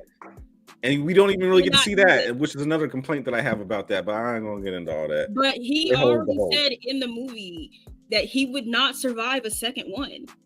So it may have damaged his arm this time. Thanos is built different. He's the only reason why. He was not going to make it. Thanos is built different. Him being built different is the only reason why he was able to survive too. And that was some tempting shit for him. And we saw how that shit made him look on the second snap. He was not going to. He definitely wasn't going to survive a third one. That's why he destroyed that shit. The Hulk is still human. So, and Thanos is not. Thanos is a deviant. He's a fucking Titan. They're supposed to be immortal, and it still fried his arm up. He had plenty in his system to be able to survive 2 snaps. Bruce, the Hulk, whatever you want to say, Bruce is still human. He was not going to survive 2 of those. He just wasn't. Matter of fact, if memory recalls, I'll go one further. Thanos was able to hold all the Infinity Stones in the gauntlet and be perfectly fine. Last time I recall, even with the makeshift one, Hulk put that shit on and he had all the Infinity Stones. Damn near died. He didn't do anything. That shit was fucking him up just having the glove on. He had to hurry up and get the snap off because he was good. He was about to get so. He wouldn't have survived no second snap, bro. He would have been gone. He would have been gone. Just having the glove on was fucking him up. Only thing I saw was one arm fucked up, so I don't know. I'm not convinced that it would have killed him. Do I think that would have fucked him up and made him extremely disabled like he already was? Cool. But he would have probably survived. We saw what happened to Tony, who put the gauntlet on in his suit. So we see what happens to Tony, who is human. Then you see what happened to the Hulk, where his gamma radiation was able to absorb some of that cosmic radiation, but to go through a second snap, he was not going to survive that. That's going through cosmic energy twice. That's like him trying to swallow Silver Surfer for some reason. I feel it. So now, what's the consensus? Which, I'm just gonna say, go ahead. He did bite the Silver Surfer's head off, but he was the zombie, so it doesn't count. I feel that. So what's the consensus? What is like? Who are we blaming for the snap? Everybody fucked up. But if we had to give blame to one nigga, because if he didn't do what he did, he wouldn't. Even if they would have died, even if they wouldn't have made it, even if they would have lost, at least then him saying what he said to Cap later on would have been true. You know, like if we stuck together, we would have lost together, but we didn't lose together. We lost individually in separate parties. I don't fuck with that. You were supposed to call me. I gave you a phone. You had no idea where I was, and you're not supposed to either. But you were supposed to call me. You had the phone out. You were looking at my name, and then here comes Ma and them raising down or lowering down in New York City to fuck shit up. So that fuck with the call. I get that, but you were supposed to bite the bullet, swallow your pride, and do that shit. Because right now we have a bigger problem, and you know we have a bigger problem because you heard this nigga's name already. Bruce already gave you, even if it wasn't complete understanding of the information, you have the information knowing that this nigga is a problem because Thor is gone, allegedly dead, and Bruce Banner, aka the Hulk, got boxed the fuck up and had to get packed up and sent here in a quick hurry because we need help, nigga. You knew that. I would also venture to say that they got attacked at the same time. So Captain America also knew we had a big ass problem when whatever reading they got to get them to Wanda after he got attacked. So you knew something came through here because y'all still are at Avengers Mansion. It happened after because when Wanda and them got attacked, it was already on the news. That's how they knew that, oh shit, we gotta go. Because Tony was already gone in the ship. Like that shit was covering on the news already. Tony got attacked first. And then eventually they got attacked by the other two. You're right. So Tony was Tony had time. He didn't do that shit. I feel like the only person we can. That's how Steve and them knew because that's just on the news all over the place. If I gave you a phone to call me when shit goes bad, and I'm looking on the news and I see shit gone bad and you missing, I'm like, nigga, why I even bother to send you the FedEx you the fucking phone then? If he wasn't gonna call me, he's wanting somebody to put aside their hurt for all of that, and it's Cap. He's not expecting him to put aside his hurt, but like we have bigger fish to fry than your fucking pride and your hurt right now. And that's exactly what Bruce told us. He said, "What's the point of holding a grudge when at the end of this, nigga, you ain't gonna have nobody to hold a grudge to?" Like I'm saying, like if you really want to protect Pepper and all the people that you love and shit like that, then like this is not a wise move for somebody as smart as you, and you know that, and we all know that. But you letting your pride get the best of you right now. Like, yeah, I fucked up, my fault. I let you know that when I gave you the phone. Like, I know you can't forgive me and I don't expect you to, but I expect you to still at least call me when shit goes bad because that's what we do. Like, that's who we are as people. And he even wrote him not making a call because I always thought that we lost together or we should have lost together thing was stupid because I was like, okay, but you went to space. However, I 100% don't think that not making a phone call would have made a difference. Like I said, I don't think that they would have won that because they were in 3 parts. They had Guardians, Spider-Man, Doctor Strange, Tony here. They had Bruce, Cap, Black Panther, Black Widow.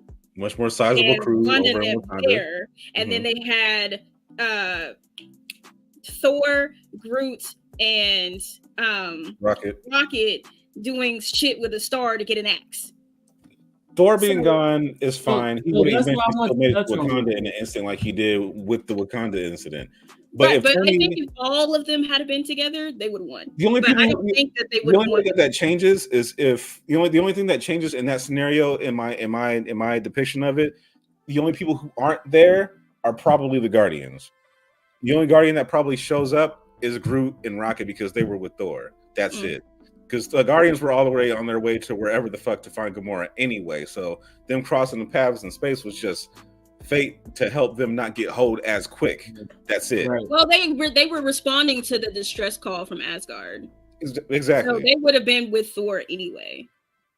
But I want to touch on that too, though. No. I'm talking about after Thor, Rocket, and Groot and them separated to go their separate ways because they were supposed to go to nowhere to get the Reality Stone. Yeah. So I feel like it definitely would have, like, if they just were separated and then just sent Peter and Tony back.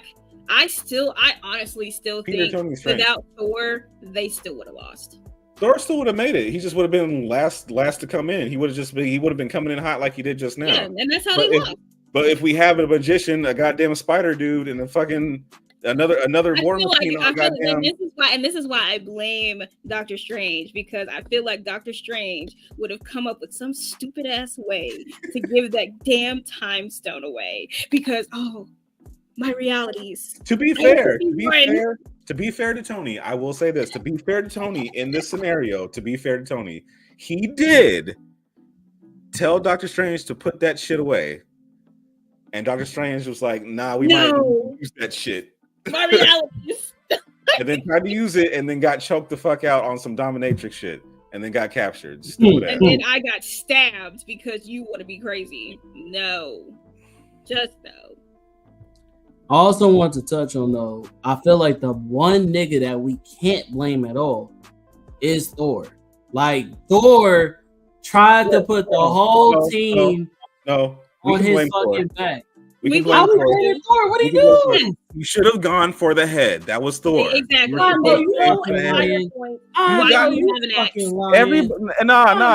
Because if everybody else fucked up because of their pride, Thor fucked up because of his pride too. You felt like he did that intentionally to go for his heart because he was trying to be a dick? Yes, we wanted him to suffer. You killed all of my people. You killed half of my people on my already destroyed ass planet. You killed my best friend and you killed my brother in front of me, nigga. You are going to die for that. That's what he said specifically.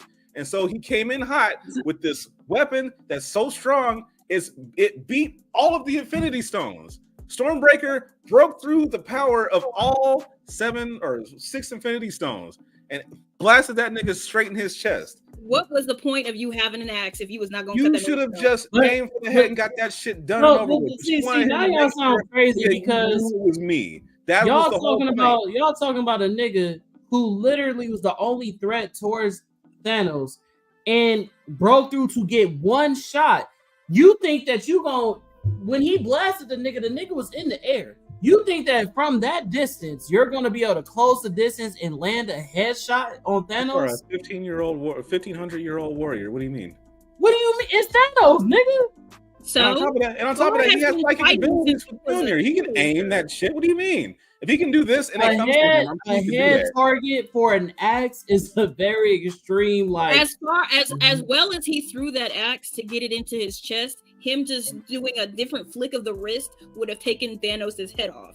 I think that's crazy. Or at least cut the actually, the only person in this situation that cannot be blamed for anything would be Black Panther.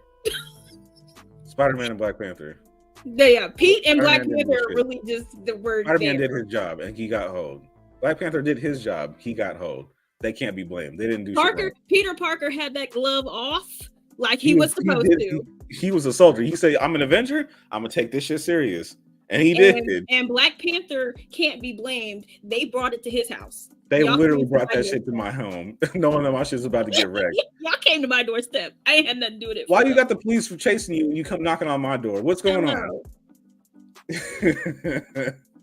I feel that, but I'm saying Thor literally had to get his fucking hammer remade. You feel me? A new one, Stormbreaker. Fucking took the fucking star. What was it like blowing up or whatever? Yeah, he just took the full force of the star to that whole thing just to even create the motherfucker. Showed up, tried to take out Thanos. He was the hero. He was the savior of the clutch. 100%. He was clutch to that battle. 100%. He was even the first person to fight Thanos. So like, how you not him? That's why I say Thor and Star-Lord are in the same category. They did the same shit. If it wasn't for Star-Lord, they wouldn't have had that plan to capture Thanos. But that does not mean that Star-Lord did not fuck it up at the end, just like Thor did. Thor came in clutch and did what he was supposed to do. I don't think going for the chest was intentional. I think that he was trying to close the distance, and it's an axe, nigga. It's not an arrow. It's not a dagger. He can close the distance. He snuck him. He started off with a lightning blast and then threw that bitch. Yes, he can close the distance with his lightning. He threw that because he wanted to make Thanos suffer for the people that he just killed not too long ago. And so that's great and all, but the way that you threw that into his chest, you could have just changed the flick of your wrist. On top of throwing it into his chest, he came down and still pushed that shit into it. Because he pushed it in instead of taking it out and cutting the man's head. You had time to do other shit and you chose to make him suffer. No, that was pride. I don't believe that, bro. Like, you could, if you wanted to lodged into his chest, that had the gauntlet off. Push it in deeper, nigga. It's an axe, nigga. In his Thanos, like if it's lodged into this nigga chest, I don't think it's easy just to go, good, take it out, flip it, and swing and hit his neck. That's a weapon that he can use. He would have been able to take that out of his chest instead of him doing all that. He did it quick as hell in the end game. He had no problem. And cut his head off. He did it quick. But it was easy for him to cut. He sliced that man. You talking about when they finally cut his head off? Yeah, when they met him again. That's because the nigga was held up by two other Avengers. Nigga, when they had that one-on-one fade, when they ran the one-on-one fade, nigga, it was just him and that nigga. It wasn't like nobody holding him still to be like, oh, let me cut this nigga head off. Just as much to and he's not in the air doing an aerial attack. They were both on the ground, nigga. He walked up and did for him to have used the axe to cut his head off. Hello. It's crazy. Thor is just Thor's he may have a huge. I hear your point, but Thor's still definitely to blame because he fucked that up. Even if he carried that into the next movie with depression and got fat. Yeah, even if he didn't take off his head, why did you throw it into his chest instead of cutting off his arm? That's why I said, like, you could at least cut the gauntlet hand off. But you got, again, pride, nigga. Even if I don't know if that's pride. I think that's a hard fucking feat. Nigga, this nigga is not Hawkeye. Nigga, I don't think you just it's not even the fact that you might miss. You know how hard it is to hit a nigga arm throwing an axe? That's he doesn't have to throw it at that point. He didn't have to throw it then. But if you're going to go up against Thanos with this axe that you just created, cut his fucking arm off. That was the same thing that I had with all that stuff Doctor Strange was doing. He had the portal open everywhere. Why did you not cut that man's arm off?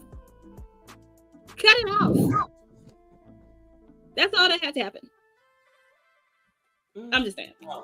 I don't know. I don't know if I could. It's not. I don't think that was a nobody will ever come to a complete consensus. But yeah. So what's the? So are we? So let's lean between the two because it sounds like the main two is Tony or fucking Doctor Strange. Who are we leaning? Doctor Strange. But the arguments being had. Both niggas who played Sherlock are to blame. Exactly. Thank you. Say it again. I said both niggas who played Sherlock Holmes are to blame. I do agree with that meme that I saw. One of them saying "no shit, Sherlock" was a complete miss. Somebody should have said it. They probably did in some extras, and they just like, nah, cut. What? But let's be real. Look, okay. I got a quick question.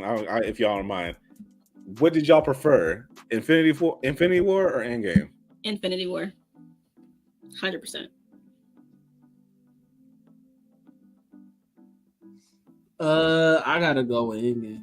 Yeah, I'm with Kaori. It's Infinity War all 100%. I like my heroes to have a little bit of despair in their diet. You know what I'm saying? I like it, but I like Endgame because the moments that we got, like obviously you can't beat Captain America getting fucking Mjolnir. Then you got fucking on your left, when we all thought everybody was dead, he didn't know everybody came back. I honestly thought they came last minute. You know, we get to see the Bombay. Like that shit's hard for me. Like you feel me? Like, everybody coming back to the Avengers Assemble, and then him getting Mjolnir. And the only other moment that I really didn't do that hard enough for me. He didn't do it hard enough for me. I don't like that shit. I liked it, but you know, and then we got Wanda back, and she almost took Thanos out. Exactly. That line is hard, bro. He said, "Bitch, I don't even know you." That shit was so funny. That shit but that's what I'm saying. That those are just moments. Infinity War as a whole. Infinity War as a whole, like had you on the edge because you can like pick and choose from. And they lost. How many times have we sat there and watched a superhero team lose so badly? Half the universe, and it's not half of Earth, die in that bitch. Half of the universe, and then Infinity War caused an entire political situation with everybody being gone for 5 years. And then we come back suddenly and we get all that shit that happened in Falcon Winter Soldier. And like Infinity War did literally so much. And like my dad said, like, we always love to see superheroes win. When do we get to when do we get to walk out of the movie theaters and be like, damn, they lost? Yeah, it was a very somber moment when that happened. Everybody was like, what's gonna happen? Like, what and then it just ends. Yeah, and it just ends with when somebody get their heart broke. I need that. Right. I need that. Mary J. Blige, I need you to get it on one more time. I can appreciate the plot because, as we know in the comics, they don't win the first time either. However, I'm saying that the Endgame movie gave us more. Yes, I can appreciate you. That's like saying, oh, I like the movie Brave from Disney because they went with a different storyline than the rest of the princesses. Okay, cool. I can appreciate that. But what I'm saying is that the movie itself, Endgame, gave us more iconic moments. It gave us, like them traveling back in time, and you feel me, us seeing the who's the one what's her name again, bro? The ancient one. We saw the ancient one again and knocking out the Hulk. Like, it was so many moments where it was like, damn, like you are thoroughly entertained the whole time. The jokes when Captain America went against himself and said that's America's ass, or you know what I'm saying? He said, oh, I can do this all day. He's like, yeah, I know. There's just so many more moments, bro. It's much more enjoyable. But that's the thing, is that the superhero movie was enjoyable, and you left with all of these iconic moments and feelings. And you could say the exact same thing about No Way Home, when No Way Home brought in Andrew Garfield and Tobey Maguire, and oh my fucking god, I can't believe that all of my nostalgia is here. Like, that was a movie that made you feel good, and then he still ended up losing at the end. But Infinity War, for me, Infinity War started out as this movie where we have all these team ups, everybody's together. Tony and Peter Parker and Doctor Strange are with the Guardians of the Galaxy. What the fuck is that going? Like, how does that happen? And then you have them over here in Wakanda, and them competing with the running between Captain America and Black Panther when they were running towards the army of fucking aliens and shit. And then you come out of this kind of feel-good movie with all these super cool things happening, and you can't enjoy any of it because them bitches lost. That is a good superhero movie to me, because sometimes you don't always want to see them win. Especially when the bad guy has a good point. Exactly. A very good point. I hated they killed off Killmonger. Right. Before Thanos, that was my nigga. I'm like, he's right. Whole nother what did y'all do? Nothing. But yes, I 1,100% agree with you, and I've been fighting that fight since the movie fucking dropped. You can never convince me that all hail King Killmonger. I've been saying that shit since the beginning. And you know how I almost went broke watching that movie. I saw that shit like well over 15 times in theaters. But you know what I do like about that is they took that, how Killmonger was acting, and put it in Shuri in the comic books because in this current run of Black Panther versus Predator. Oh, you said in the comic. Okay, I'm tripping. In the comics, in this current run of Black Panther versus Predator, Shuri's like, we need to share these resources with people, like with our people. We need to do this, and Black Panther's like, no. and then they're currently being hunted by predators. I'm like, I'm loving this. I told you it was gonna be 2 hours. I don't like it. I told you it was gonna be 2 hours. I didn't think so, but I mean, I was trying to end it, but y'all kept bringing up. No, you can't. I can No, you asked this question. It was you. You asked this question. Yeah, I don't like Endgame. Okay, so not like Endgame is crazy. I really do like Endgame, but I prefer Infinity War over Endgame. Because they fucked up. They have, to me, they have more fuck ups than they have good moments. I don't like that shit. What? Yeah, no, we don't have to say that conversation for another day because they fucked up Hawkeye, they fucked up Hulk, they fucked up there was nothing but a big fucked up Hawkeye when they made him Ronin. That's another moment. What did Ronin do besides kill some niggas? He went to go kill the Japanese. He did that. He was goddamn carrier. He was a FedEx driver. He did it in the comics. UPS man. He did in the comics. He didn't even fight. He didn't even fight in the final fight. He was carrying a glove. And most of the time, other people were carrying the glove. He didn't do shit. And that's fine. So he did his fucking part, nigga. What the fuck is you talking about? And he was doing. He didn't do enough. Hold on, wait. He didn't do enough for me. Hold on, wait. I was just going to say this one last thing before we get off of here, right? And I want y'all to hear me when I say this. Not too much on Hawkeye, nigga. Go ahead. I want y'all to hear me. Remember, we were supposed to be talking about Hawkeye because MCU hold that nigga something vicious. No, definitely in the show. I need to have that in the show. In the show for sure, but go ahead. But I need to say this before we get off of here, since we were talking about these things. The best MCU movie, period, point blank, and you can't convince me otherwise, is Winter Soldier. Have a good day. Okay, all right, you're good. You're good. Winter Soldier, period. Sorry. It was gonna either be Infinity War or Winter Soldier. Winter Soldier, because you don't think Black Panther's number one? I liked Black Panther, but no.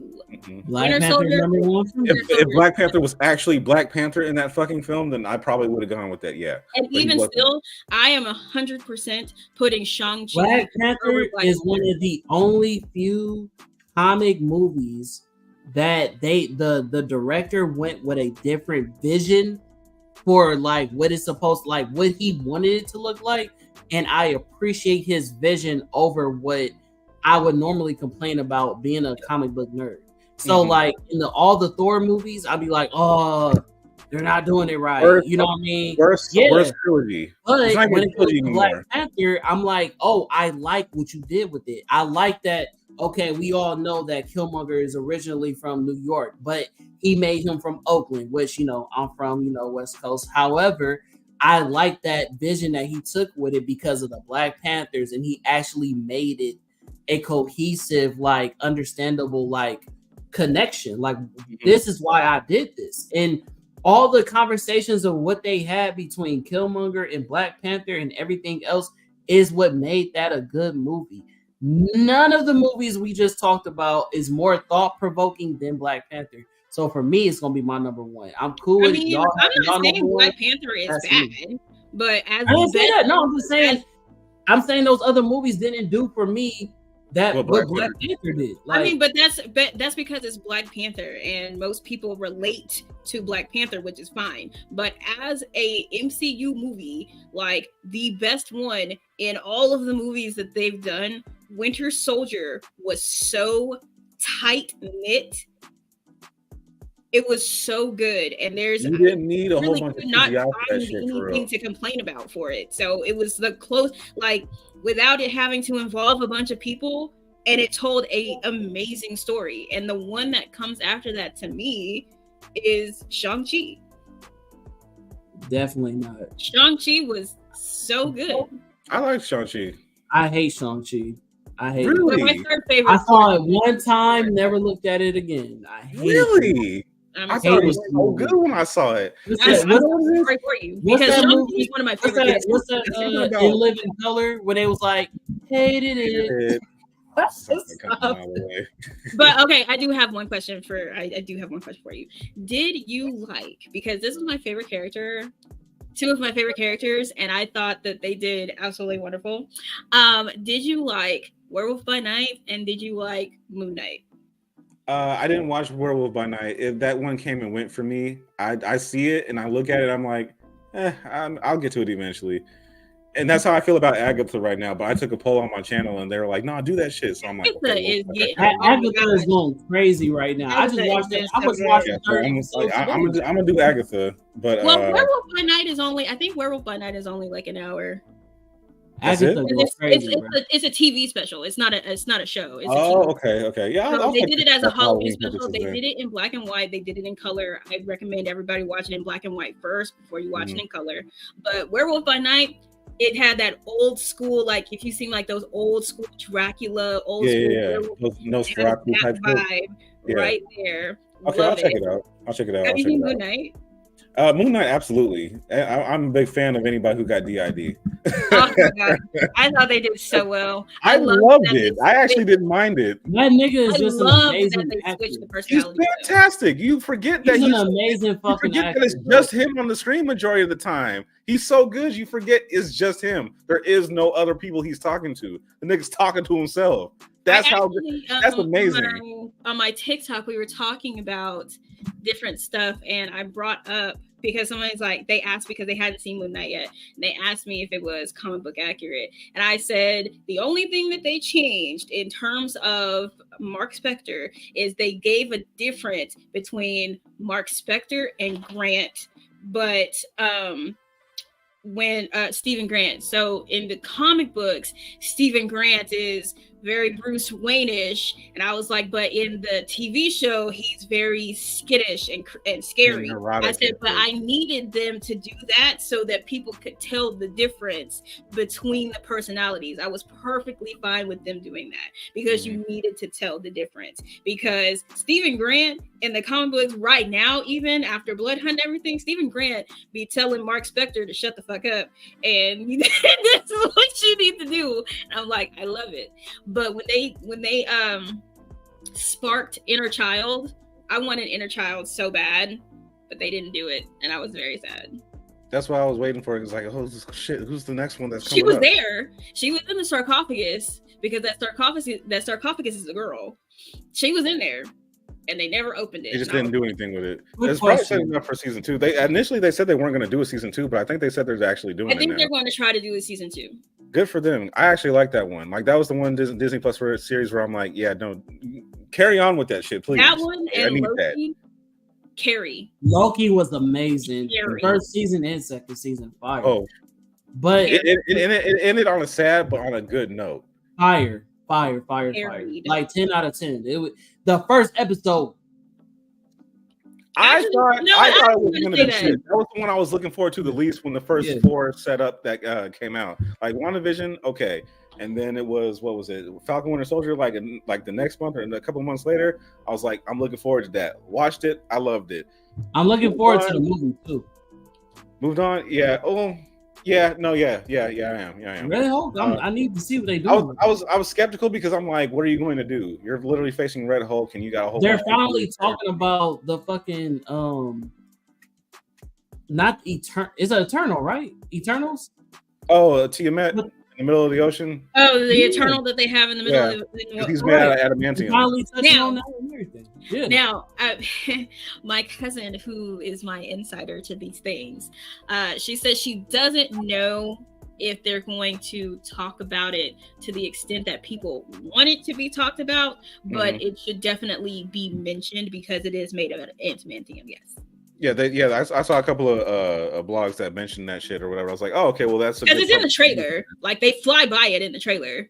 Ooh, speaking of, do you guys even fuck with like Eternals like that?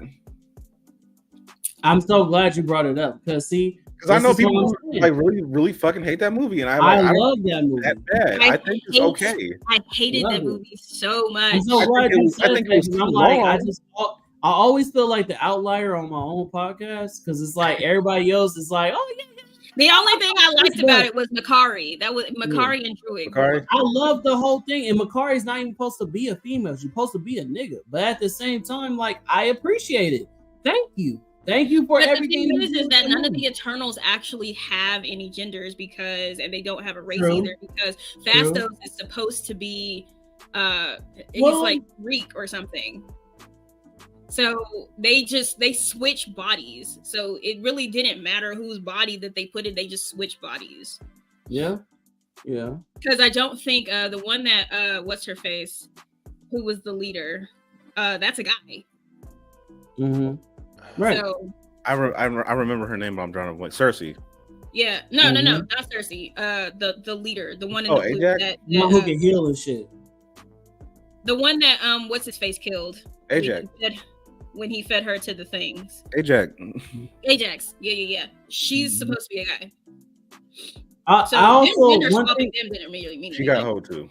I don't appreciate that niggas like Gilgamesh. Like when I read the comics, because same thing with the reason why. So when you talked about favorite movies of the MCU, mine's is between Black Panther and fucking help me out because I've been drinking. Who's the niggas that the Guardians of the Galaxy? Guardians of the Galaxy, okay. Number one, I literally collected both of their fucking vinyl records. I love the fucking playlist and all the shit. I love the movie, but it's also because Guardians of the Galaxy wasn't a movie that I had high expectations of, because even me as a comic book reader, I never read into Guardians of the Galaxy. I never picked up a book or none of that. Now I did eventually when it first came out, and I said, "Oh, let me do this." And then when I researched it, realized that them niggas wasn't even the first Guardians of the Galaxy. So I was like, "Oh, I'm way back." Yeah, Yondu was like one of the first Guardians. Yeah, so I love the way they did his design. By the way, normally I complain about the way they change up a character, but Yondu was probably in all the MCU, probably one of the top niggas that I can appreciate on how they changed it from the original to this new shit. That was the way they did him was fucking fire, and I hate that they killed that nigga. Facts, but I love the way that they did it though, and that's an amazing actor as well.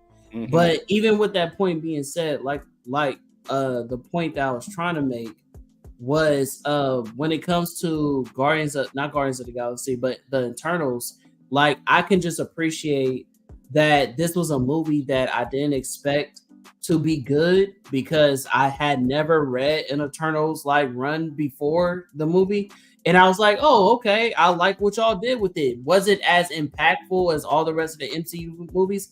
Of course not, but I did like one of the things that people always like I said, huh? You said for the first Guardians, you think it wasn't impactful? No, I said Eternals. Oh, okay, I'm tripping. I was like, yeah, Eternals. I'm saying it wasn't as impactful. I feel like the CGI and all that shit was not great in fucking Eternals. It could have been a lot better. But I do like what it introduced. I do like the actors that played their part. I do like the emotions and the connections that every person had with each other. The storyline was great, and I think that's what it was. The storyline really carried the movie for me. You know what I'm saying? So no, did I not get the glitz and glamours of an MCU movie that I'm normally used to? No, but did I appreciate the storyline that they built up from the origins all the way into current time where they did with it? Yeah, I thought that was beautifully written. You feel me? So I thought the Eternals was good. I don't know why it has a bad name, but I feel like it was mainly because they read the Eternals. Huh? I read the Eternals. I've read all of them, and the Eternals has always been one of my favorite teams. So when they said they were going to do it, I was very excited. When they said that Makari was going to be a woman, I was super excited because I fucking love Makari. So when that's what they gave, first of all, the sex scene in the desert, I was like, so random. They didn't need to do that shit. Why is this here? That was the most random shit ever. It was so unnecessary. It just threw me off for the rest of the story, because I was like, what was the point of that? That's what I was gonna say. Them fucking guys just threw it off for you, I bet. I was like, and then when they were trying to get the story back on track, it was so boring and so dry. It was just a bunch of exposition and a bunch of reasons as to why they didn't interfere when the whole Thanos thing happened. I'm like, And when they got to the fighting, I was like, oh, thank you. Action, please. Even when what's his face? What's his name? Which one? Jon Snow from Walmart. What's his name? From Walmart is funny as fuck. The Black Knight. No. That's who he Jon is. Snow. That is Jon Snow. No, I'm talking about the Eternal. What is his name? He's not talking about Jon Snow. She's talking about the King of the North. Oh, his actual name? Yes. Oh, I don't know his actual name. No, not the one who was. Hold on, because I know him as Jon Snow too. That's what I call him. Wait, what the hell was it? Wait, what? I'm drawing a blank right now. What was his name in Game of Thrones? His name in Game of Thrones. That's what I'm trying to think. Robb Stark. No, he's not Robb Stark. Robb Stark. Yes, yeah, Robb Stark. Robb Stark. The Superman ass nigga. Yes, him. Okay. What about Robb Stark? Figure out his name in this fucking movie. Wait. Flew Too Close to the Sun. Icarus. Oh, Jesus. There we go. Yes. Okay. When Icarus turned out to be the one that betrayed all of them, I was not shocked. I wanted to be shocked so bad. Yeah, he showed up on weird time. I was like, nigga, what's going on? What are you doing here? Are you coming here because you're jealous? I thought, oh, he's the one who's going to betray them? Oh, okay. No shock value whatsoever. Wait, wasn't he the one to betray them in the comics? I don't remember. Yeah. There's a lot of they die a lot of times, so Icarus may have been one of the times. They do, yeah.